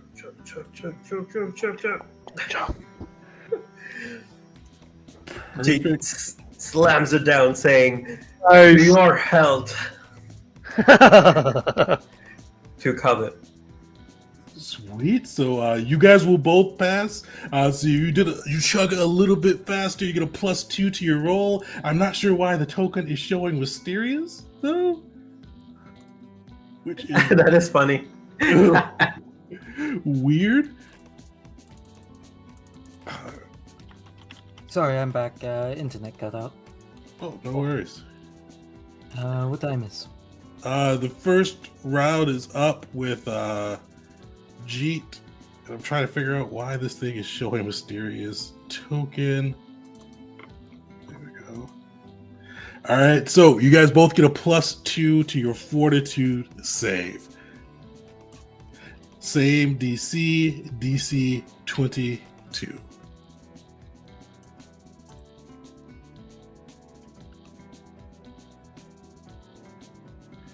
You will pass, but if you beat him on this with a roll, solid. You slam it down just a little bit faster than he did, so you'll get a +1 bonus to your whoever I forgot who's following you on that roll. So they'll have a circumstance +1 for the next two. So you see it slam down just a little bit faster than the giant as his eyes bulge. And he goes, next time. And you see Belric as you look on. You see this kind of like wild wood elf. She's got like this deep kind of green tattoos, but she holds her beer up and she goes, well, this will be a fun little expedition before the bout. It is always good to see a fellow hunter amongst the wilds, but you will lose today. And you see her kind of heft her drink, and as Kosir yells, "Go! Give me your choice between athletics, medicine, or performance to see how well you can chug that beer down." All She right. is going to use medicine. You see her kind of like tilting her own throat, kind of tilting the mug in certain angles, trying to angle it down as quick as she can. Do I get any bonus? You get a Alright. +1 due to Jeet win of that first round. It'll keep stacking if you guys keep winning, or it'll go the other way if you lose. Where's hers? There's she. Oh. You know what? Rough. Hero point. There When better else are we time gonna use it? a hero point Better than time to a- use it than a drinking contest. National diplomacy? No. Drinking contest? Hero point. Not even the first time we've done it like that before. Yeah, that's time with the Yikes, dude. It's better. I mean, Oh. You see, I don't know why is it always the scariest thing. That is so weird. But yeah, she chugs it down. You see, kind of like just angling it perfect, and just gets a little bit of an edge on you on that one. So, fortunately, you're going to have a -2 for your fortitude. She is going to have a +2. Luckily, not enough to crit on it. So, fortitude save to see who can finish this out with highest score winning.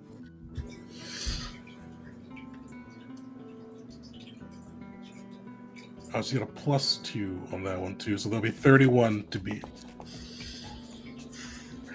Unfortunately, you see her slam it down. Oh, why do you have a circumstance pin? Oh, still wouldn't have mattered. You should have had a +1 and minus that 2 circumstance pin, so that put you at 29. But unfortunately, still below her with her bonus on. Oh yeah, the minus. Never mind. You had the -2 because you failed. Yeah. Never mind. Okay. Unfortunately, you see her chug that one down. It is kind of even up as the time goes through. Who's next? Was Wisteria or Mockery? Next. Wisteria. Wisteria. You see Wiru kind of lining up with you. You see kind of almost the air blowing around him. And he goes, well, we'll have fun about it. At least make it good for the crowd. And you see him kind of like do like this, like lift the cup a little bit higher than he probably should, and just do like this theatrical gulp as Corsair yells, "Drink." Yeah. So Wisteria, she's gonna, think carefully about her biology and the right way to pour it, and she knows her body pretty well. So I'm gonna roll medicine for that. But at the same time, she's still kind of glancing at that orc that was kind of intimidating her out of the corner of her eye, and you can tell she's a little stressed, and she's actually gonna like grab Mockery's hand and hold it as she starts drinking. Nice.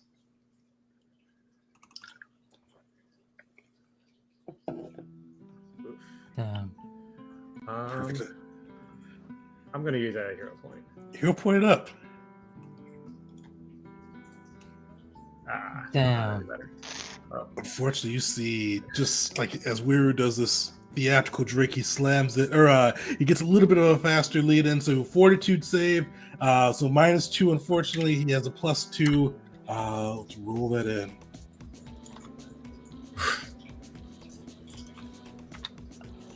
Oof, all right. Unfortunately, they do slam it down.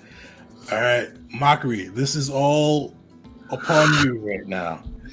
They won the last two, so they got a +2 circumstance bonus to the rolls. Or sorry, they've got a +1 circumstance because -1 because Jeet won the first one. So they've got a +1 circumstance to the rolls. You've got to go up against Arog, who is he's staring pretty hard at you. And you see him look, and he goes, "You wish to claim me, Ken? See how well you can hold your liquor." And you do hear him say a refrain that's pretty familiar, very familiar to you guys, but not coming from Mockery for once. He goes, "For Rog," and you see him smack his tusk, like bash his fist against his tusk, and pour it back. Mockery normally would also say something like that, but for now, he grips Wisterio's hand tighter. As he will go for this. Any circumstantial modifier for this? Unfortunately, not for Mockery this time. He does get a +1 due to winning the last two. Alright, Mockery's gonna go with performance. He's making a show of this. All right. Oh, damn. Oh, damn! All right, so this one, we both get a +2 going into this.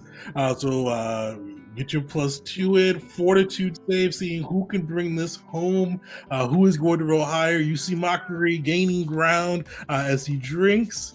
Can he topple this orc? Oh, Damn. Do we have... Oh, no. There's not much I can do to make that better unless I roll just really high. let's roll really high then. If you got a hero point, now probably the time to burn it. I don't... do we have a party hero point we're willing to spend on drinking games? I feel like Will would say no here. So Mockery goes for it, drops it down, and he just looks down for a second, like looks back up to like he heard the cup thunk first, who stunk first, and he looks up to Arog. Still room to grow, then. You see Arog, like he pounds both his chest once, his horn again. He goes, "Black Tusk, Adamantium Renegades. We win." And you can go go ahead, Laddie. You won round one. There's two. You got to get 2 out of 3. Oh, Jesus 2 out is of 3 guys laughing. aren't done yet. you'll use our hero points. God. Yeah. Jesus laughing like the stakes have never been lower to him. He's like, "Yes, another one. To your health again, Coven." And he's getting into the spirit of things, you know, like as Kosir would have liked. You do see Coven goes, "Your health too." The giant, he's like, the giant's just having fun. Like he goes, "No contracts, no bad blood. Tonight we drink. 2 days from now, we fight in the tournament. Nobody's paid us to kill you, so it's good. We both walk home." Yes! To not killing each other. You We're could not killing each other. fight for peace! Well, Tegan, I just had a thought. If you're interested, maybe the winner of this drinking tournament can start with +1 favor in our fight, or something like that. Because there is quite a crowd around you. Velnu did hype that up. So yeah, you do see it. It as Kosir goes, "All right, the Adamantium Renegades have stolen an early lead, but there's 2 more rounds, or depending on how this goes, 1 more round. But the Gavels have more fight in them. I've heard, I saw them wrestle a dragon turtle today, so I feel that they maybe can wrestle a few years." All right. You sounded disappointed in us.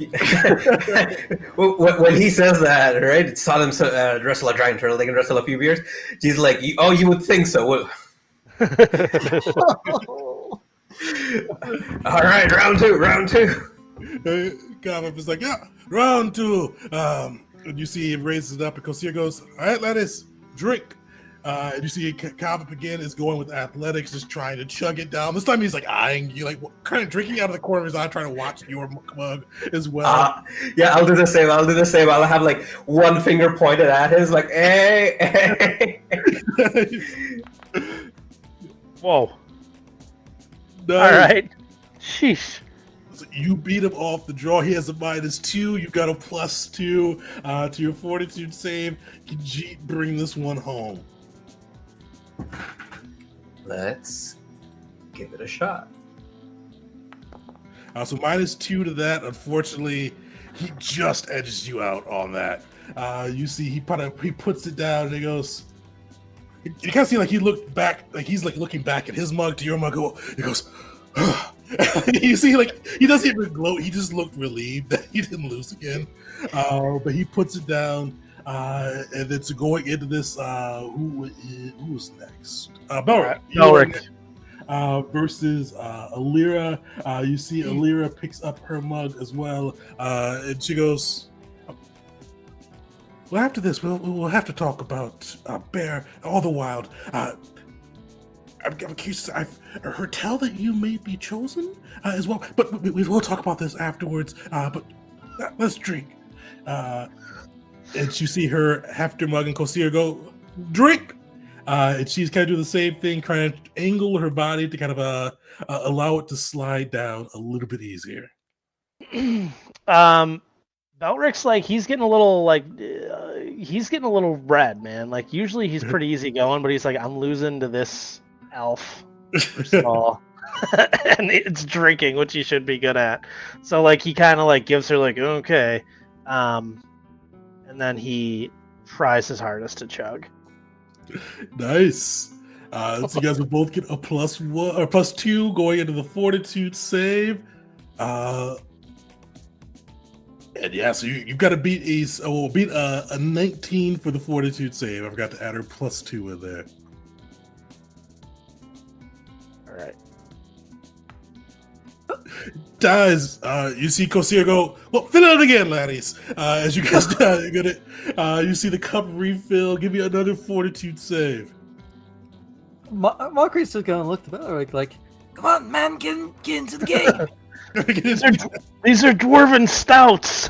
You're a dwarf! No offense to you. She's an elf! Oh. You see, unfortunately, she just edges you out on that one. You see, she is definitely swaying a little bit. She goes, okay. But unfortunately, they do have a 2 lead on this side as we go into Wisteria versus Wiru. You see, Wiru kind of goes again and goes. You can see him spitting up a little bit of air around him as he kind of like manipulates the elements. He goes, all right, that's it. Let's keep it interesting. Wisteria, no bad blood, but Adamantium Renegades, brought to you by Valdo, have to win this. Mockery's gonna You- Show them what you're made of. A drunk G corrects him. Brought to you by Value Incorporated.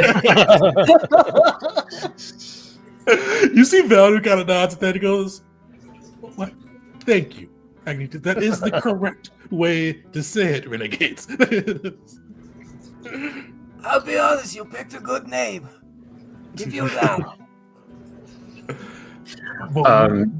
Yeah, Wisteria like down this one pretty quick. And she'll say that I learned that trick from my brother. That's where the thing that your blood comes from. And seems to be getting more into the spirit of things. You see her all kind of perk up at that a little bit, but Weirdo is definitely looking a little nervous as he's chugging there. All right, fortitude save. You get a +2 to your roll. They get a -2 to their roll.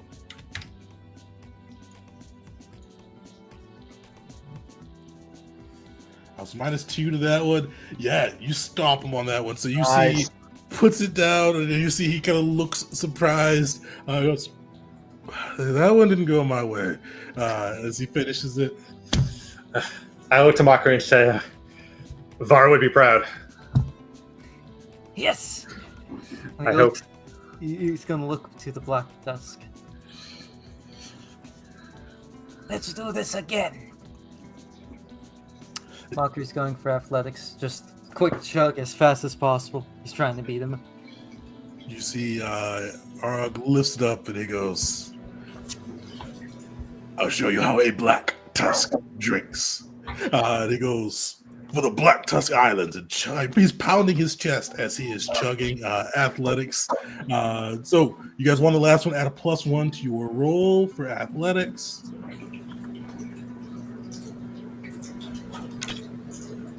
Damn. I'm not rolling high today. Unfortunately, he is going, so fortitude saves, +2 for him, -2 for you. This is the last big one. You got to bring it home for the crew. Let's see what he rolls first. I need a 19 or 20 to beat that. That was neither. That was not a 19 or 20. You see Mockery, like he tries to down it, he chokes on it, and he keeps going, puts it down, just takes a long time and just coughs as he goes, Go see why. It tastes like goat piss. Go see why. You see Kosir for once, like, this is my fans. He said cold piss. Goat piss. What? Mockery will actually yell out goat piss. Goat piss. Goat piss, yeah, as he is Goat choking. urine. You tell a god of drink and celebration, his brews taste like goat piss. Like his eyes like looking at you like intently. What does Mockery do? Mockery just. I imagine the mug is already refilled at this point. I like just hands him it. Maybe it's something I ate. It doesn't taste the same. Well, laddie, hey, everybody has an off day. I would watch out with some of the other gods. They may take that a little bit more offensively, but hey, there's a fight for peace here today. Mockery does pale a little bit and he'll go, Apologies. It just hit. This one hit different. Well, unfortunately, it may be that taste of defeat because the Adamantium Renegades won the tournament. And you see he kind of looks at Valnu with that as he does the pause, and then goes, well, they may have won the drinking competition. The fight is still on for 2 days, where the Gavels have a chance to prove why they may not be able to hold their liquor or may not know a good beer from goat piss, apparently. But we saw them earlier. They know how to fight. So hopefully they'll be ready for the fight. But as I said, Adamantium Renegades, congratulations on your victory. And shake hands. And you do see Cabot kind of like he eagerly reaches out. Yeah. Head. Jeet will, shake hands. He'll like order more beer. He's down to just party it up with Cabot at the crew tonight. Yeah, great strategy, everybody. Keeping it light on the beers today so that we have our wits about us at the actual fight in 2 days from now. That's what I like to say. Oh, leave them, Cabot. I don't know if you heard, but I wrestled a dragon turtle today. and I bet I could arm wrestle you too.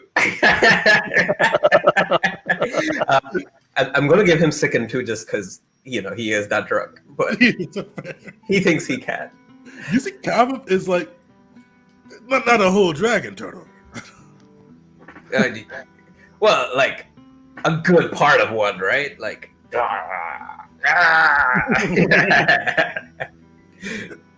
Can you grow big too? You're so little, but you must be grow big to do that, right? No, all natural, baby. He gives like a friendly push. Oh, that is a tale worth seeing. Then, fortunately, they don't let us watch fights, but I had to be beneath. And you can see him wave his ring. Goes, when we're out in public, Velnu has me wear the ring just to not be, what he said, how do you say, overly large around people. I mean, he's Velnu gives lots of opportunities. Wow. So this is not even your natural form. Oh, wait. So, is there like somewhere we could drink outside, and I could see, like, how large you are? You see, he goes, yeah, outside. Yeah, I don't know if you'll care if we're outside. You do see, he starts he grabs a beer and like hustles outside. Oh yeah, same. Come on, guys. You guys, you want to see a giant get gianter? Let's go check it out. Mockery right now is apologizing again and again, like clearly, like probably one of the drunkest you've ever seen Mockery. That stuff hit him differently. He's apologizing heavily to Kosia, just like, I'm so sorry. I don't know where that outburst came from. It's not like me. It was delicious. I don't know why I choked. I'm so sorry. I was giving you a hard time. Part of my thing is I don't hold a grudge. I mean, it's people. People will say things. People will throw things at you. People will curse your name. Some people get a little hung up on that. Me, I'm alive. Life is good. I can make people happy. That's all that matters. Yes, no ill will. But I do warn you, though. I'm a more laid back. I hate saying it, laid back god, but I'm a little chill. Other gods, then they may hold a grudge. Yes, I don't know what I was thinking. I know the gods I worship. If I said that to them, I'd be dead. I'm much the same like you. I do not care if people curse my name. I'm just trying to do good. I apologize. I now need to watch a giant turn giant. Oh, I am gonna go watch that as well. But yeah, both went off my back. Just other gods, like if you ever seen Otisha, call her Tish. She loves it. And you see him walk out. Jerry immediately writes that down. I'm not going to do that. it's like a real voice crack. You see, in the background, Aline, Notisha's head librarian, just give us like a shake of her head. Like look at, lock eyes and just. Kershir, with your divinity and divine health, and can you even get drunk? It is a bit weird. I kind of have to allow myself to get drunk, if that makes sense. Like if I decided, no, I can't get drunk, I can't get drunk. But if I use the weird magic I get now, I can make myself get drunk. Good, bad, I don't know. But I got used to it. Is that just a goddess celebration or anything, or can any god make themselves drunk whenever they feel like it? You gotta see the guy goes, I don't know. I assume most other gods can. I've only gotten Notisha to drink with me a couple times after we became gods. The other gods are a little bit more standoffish. Outside of Sanda. Oh, actually, Sanda. He makes himself drunk too. So I guess so. Does he need the whole brew to get drunk though? Or can he just do it on his own? He says he likes my brew the best. And he goes, and let me clarify, not that beer that you said goat piss. Still very good beer. You're not living that down, buddy. My nectar. You know, I know you probably hear this, but Rogue would love more of of Kosia's nectar. You do see, his kind of smile fades a little bit. That Rogue, he was an old friend. But power changes people, if you know what I mean. I mean, that's it. Even Otisha and I, back when we were mortals, we were adventurers. I tried to stay the same, but I'm still far different than I was back then. Rogue, with the Gavels, not the Gavels, the Grove, they fought hard. They did really good. They did good for the world. They freed me and the rest of the gods. They helped push back the infernal invasion. But some people embrace the power, and some people embrace the wrong power. And Rogue, He took on Fear and Fury. If I ever saw the old him, that'd be good, but the new him, I don't like. Well, if somebody's got to command those domains, better have it be a hero, right? It's an old, tired phrase, but power corrupts. Rogue, Zexus, most of the Grove had a hard time this after they finished their heroic duties. Yes, Edric, he's a little bit stick in the mud, but he's still doing good though. I know the Grove. There's stories. I read them again and again in my place of worship.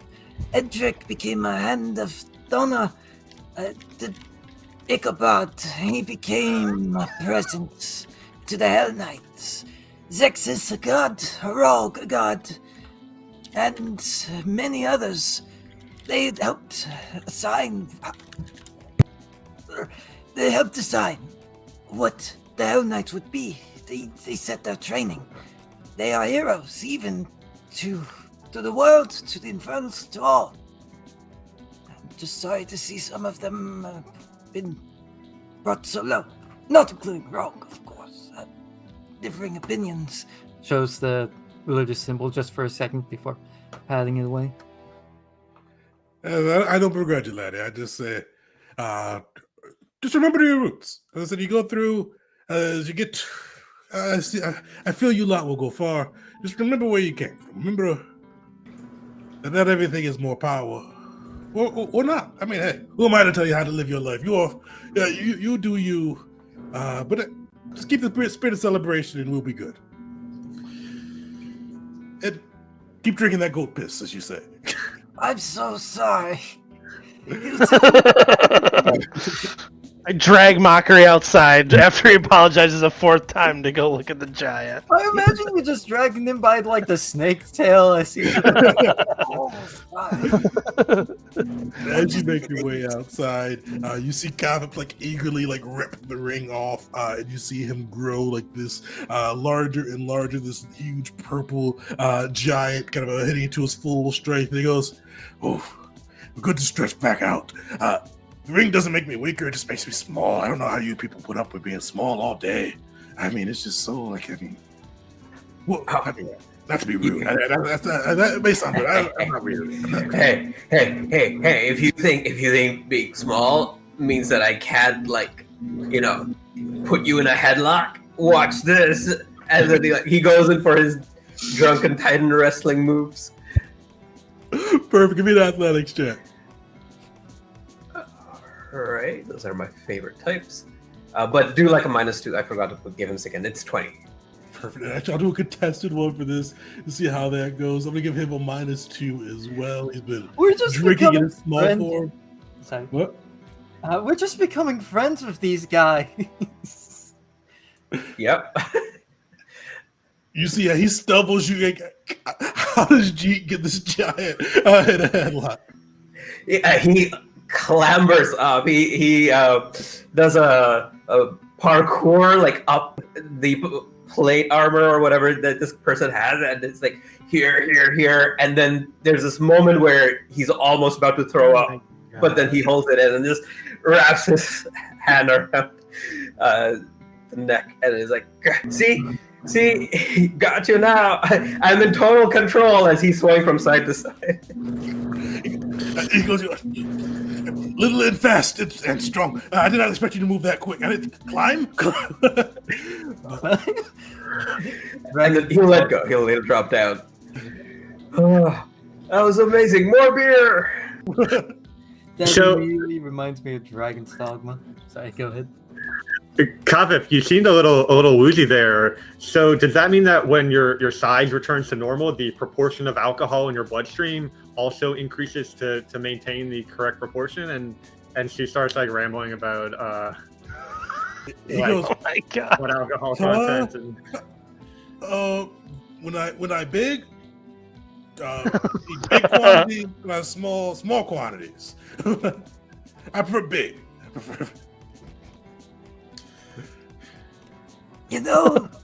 I used to be a runt myself, so I understand how bad it is being small. But then I got better. How And small were you, Mockery? He points to Belric. About his height. And Wisteria turns to like Sheet. Can you imagine a Mockery that small? That'd be so cute. Belric is glaring at everyone right now. No offense to you, Beric. For a dwarven height, you are quite tall. For no, I was small. I fit in a wall once. I got stuck, but I did. Large compared. Big Barry. Belric turns to Bear, who's out there. He's feeling it, not as bad as these guys, but he's like, a runt, eh? And then he enlarges Bear. Just to get, just to be large too, just with the giant. You see the giant is like, amazing. I never saw a bear this big. Does the bear have a ring too? Did none of give the bear a ring? Does he make the bear wear the ring? Does he? Elnu has a ring?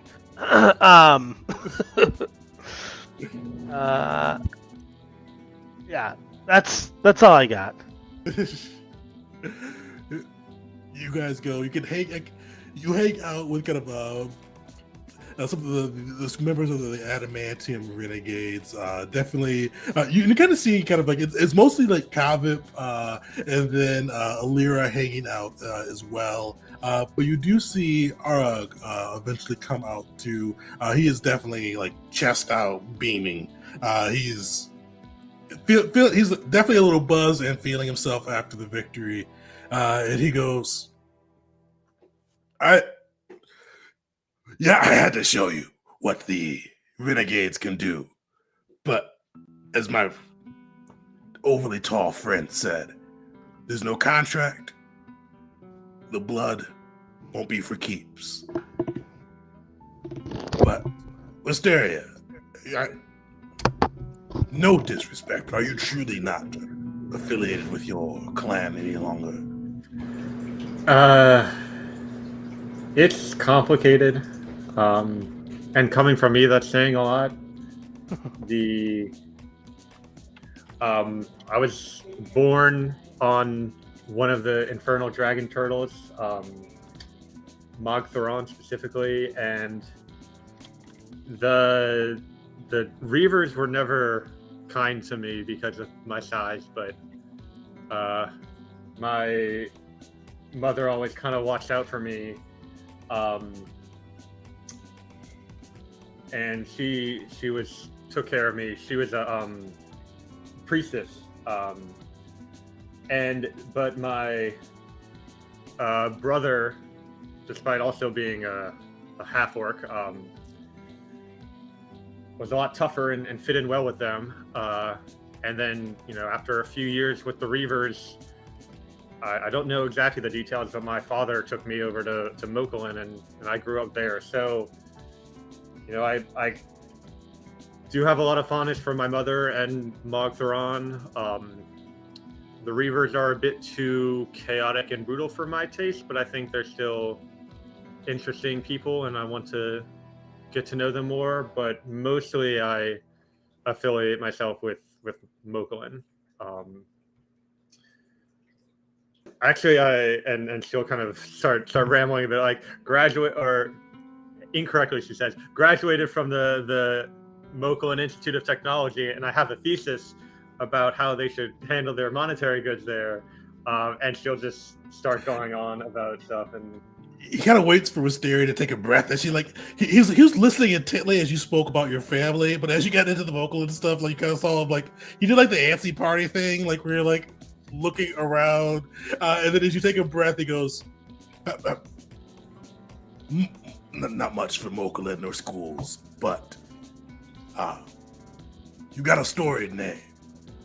The Reavers lack honor, they lack discipline, but your family made up of strong fighters. Your brother Var has made a name for himself. He's entered the Great Clash with represented here in Dr. Clan. The Great Clash? I'll ask with curiosity. Oh, in Mercia, the Great Clash.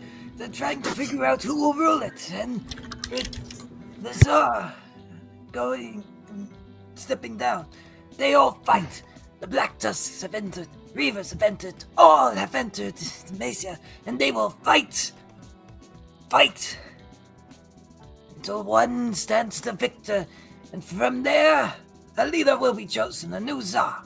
That's what I understand, at least. Right? You got it right. And not like he kind of waves to the desert sands and goes, they're going to fight, but not. It's not war. More ritualistic combat. Usually, no one loses their life unless they behave dishonorably. The Reavers usually don't compete, but they showed up on the shores this year saying that they've wished to enter, and all who share either Orakai, Goblin, or even now the Cat blood are allowed to compete. Part of me hopes he wins. Part of me is scared of what might happen if he does. I haven't seen my brother since I left the Reavers some 20 years ago, so I don't really know if this is something good or bad. But well, actually, no. He was at my thesis. He was at the school? Yeah. That doesn't seem what I know about your brother. Yeah, he was there. Spock was there too, and she starts like looking in the crowd, kind of. But yeah, they. I think they liked it a lot.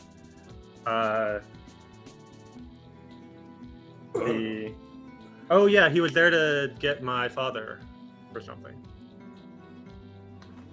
Well, I never met the man, or you are his brother. I can't say I know better than you if he'd like to be in universities here at theses, but hey. I'm glad you're here. I'm glad you're competing. It'll be fun to try my might against you and the Gavels for real.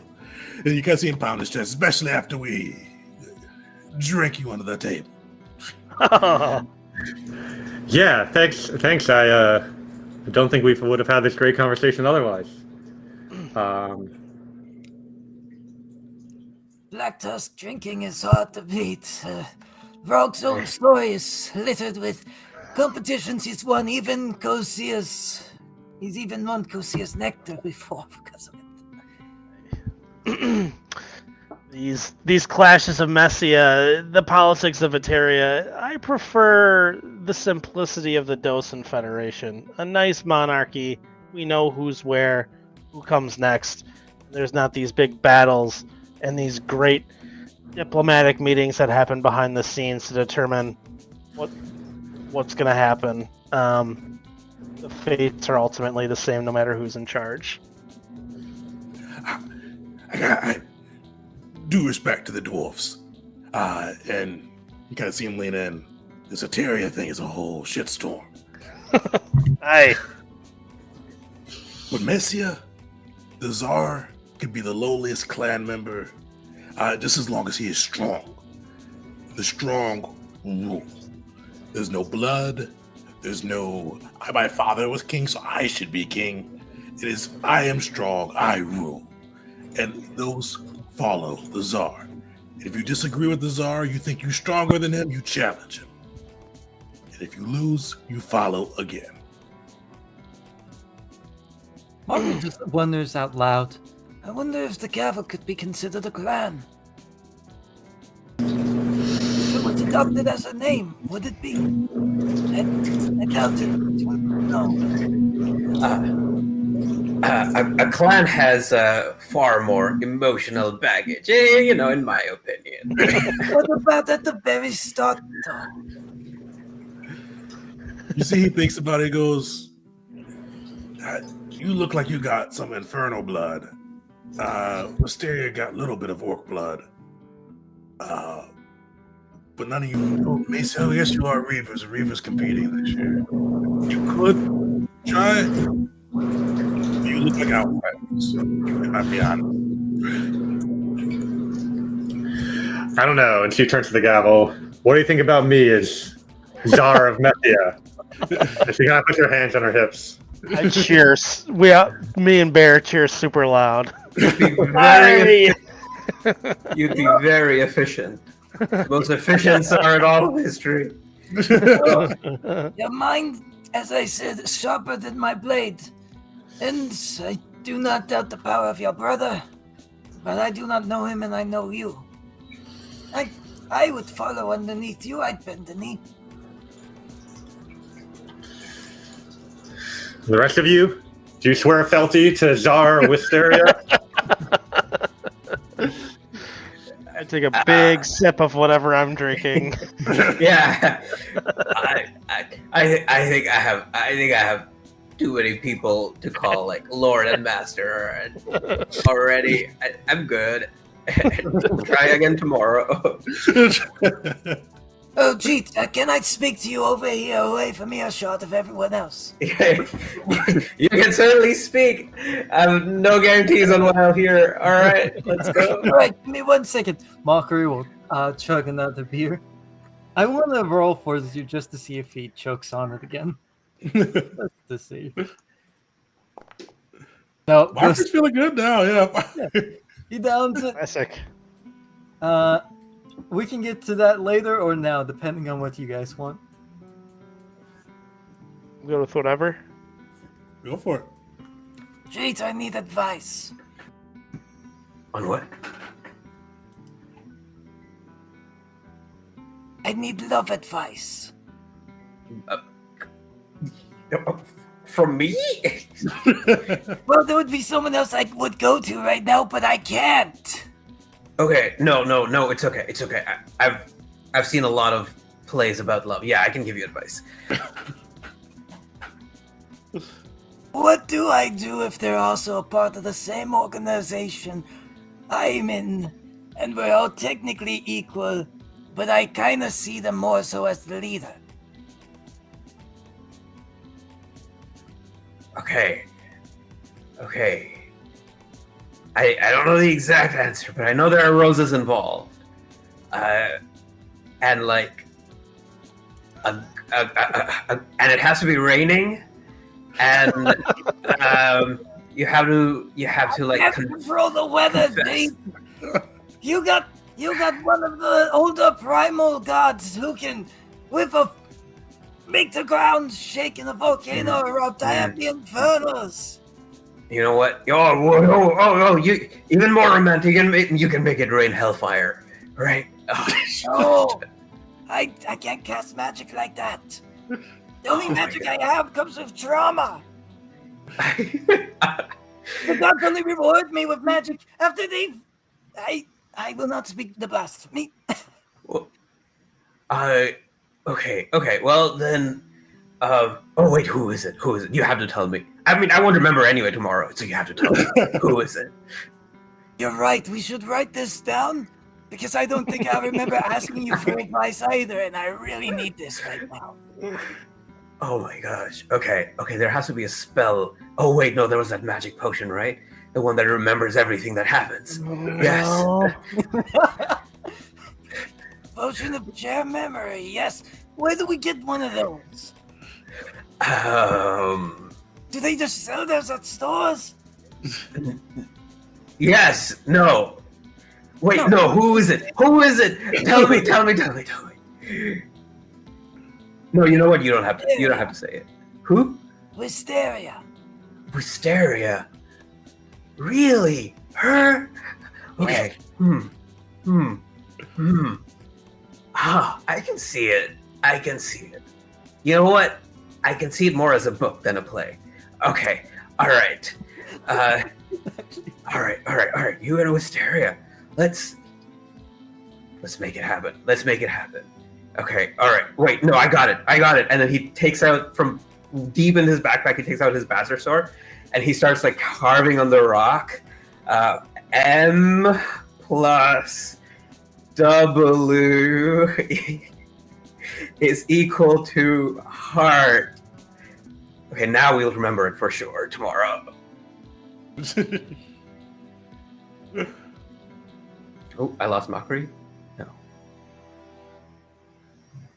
Well, it's about you see the giant comet is kind of like looking at you over there as you're carving into a rock. Is that a new game? Rock carve? I bet I can do better. Psha! No, you can't. And he immediately gets sidetracked by the new game. He goes, I find Big Rock, my name, and I put it in.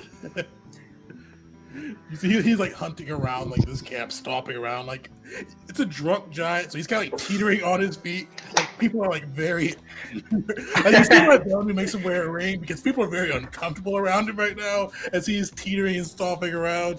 But he eventually does find a big rock. Okay. G like puts away his sword and then he's just gonna accompany the giant. Just so he can hold him in case he falls, because he knows he's strong enough to, just hold him in place. That's all that he needs to do. Anyway, it's a drunken night. You guys are able to kind of kick back, throw off some steam, especially after surviving the first 2 rounds of the tournament, earning some fame for the Gavels. And you guys see too, Beshnit, like, as you guys like probably stumble back to the tip, Beshnit and like Ostin are putting like the new recruits through drills and like going through like probably the elaborate training program Wisteria wrote. It's like, you see Beshnit look back up and seeing you guys stumbling back in. He goes, you can't hear him. It's under his breath, but it's under his breath in the Beshnit way where it's loud enough for people to hear. We can still join the high operators. Beshnit! Hey! Oh, there's a little guy. Did he tell me? What's that? My internet cut out. What did I miss? Oh, no worries. They're back with Beshnit right now, but Beshnit with a squad of recruits. And you see Beshnit as Gene approaches, like, and goes, recruits. These are the leaders of the Gavels. Zara. Gavels. These are the recruits. They're not always drunk recruits. Hey! Did he tell you that Sorry, I'm I blew up for a second. What's happening? You see, he kind of Beshnit just shakes his head. Ostin. No business for the responsible one. You also that. Ostin looks up and he goes, welcome back, leaders. These are the recruits. We're putting them through the very, very, very, and you kind of see him look over you at Wisteria. Very extensive drills you put in. We started this at the end of the fight. But as you said, and Beshnit really holds to it, we have to follow the letter.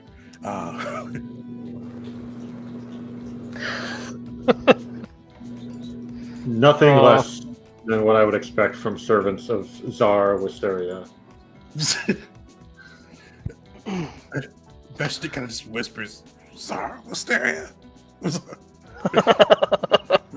Yeah, she just became the Tsar. I mean, I haven't sworn fealty or anything, but you can if you want to. What was in the drinks? I'm coming in and out. Where am I? We're still in the drinking place, Kosir's tournament, right? You're back at your tents. Besha says, Mockery, you're back at the Gavels' tents. The recruits who we spent a lot of time recruiting. Why would you bring them now? None of us can do anything. I'm so fucking drunk. You hear Beshnit go, Boro, cook them something. You just see Beshnit.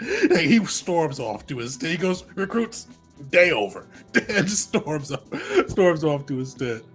Oh, we should have ate something before the drinking contest. Smart. That's it. But wait, you guys, someone told me some very hot gossip. There was wait, there's an inter-party romance going on. Oh, really? Oh, Wait, hold on. Will has a crush on Hyena? No, wait. It'll come back to me. I hope not. No. Hyena has a crush on Bear. Do I it. also hope not. Hmm. What is that? Air is You know still what? enlarged. It'll come to me.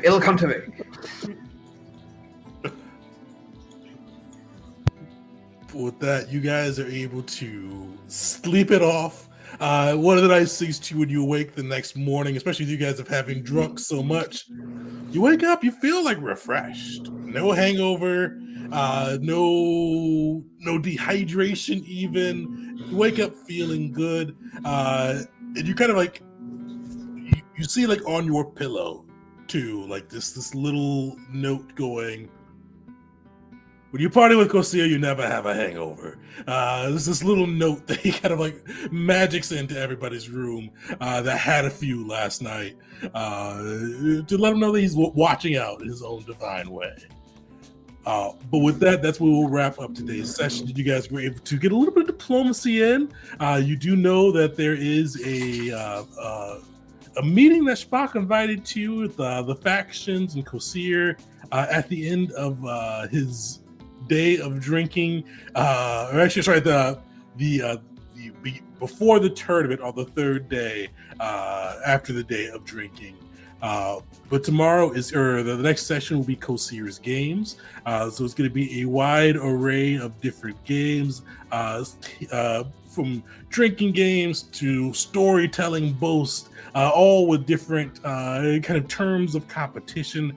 But the nice thing is each one of these games will have a chance to win a Kosir's Nectar, which is a long rest in a bottle, replenishes your HP, replenishes your spell slots if you use them, any once per day abilities, basically brings them right back. So you have a chance to win a couple or more of those as a party and kind of determine how you want to divvy them out. But with those Kosir's games, it's a lot of there's a lot of fun mix of just kind of Pathfinder 2E and like tabletop games that'll be brought into there, where you get to hang out with Kosir and other of his clerics and followers, and see how well you fare. In the session after that, you guys will be going up against the Adamantium Renegades in round 3. Hopefully coming in a little bit better than the drinking game and seeing if you can topple them and earn your way into the finals, as well as if you win, you get 3,000 gold total. So putting you guys in a pretty healthy gold amount, enough you could buy your own ship in case you didn't want to be tied down to anyone, or buy a shitload of magic items. So you guys will get to go in on that side, and then still figure out where you all want to go after this is said and done. You've made a little bit of progress with the faction, seeing if you could try to build a bridge and hopefully not have assassins sick after you at the end of this, but still a very long, very, very uphill road to go. But yeah, we'll pick that all up next week with session 5, and we'll see you all then.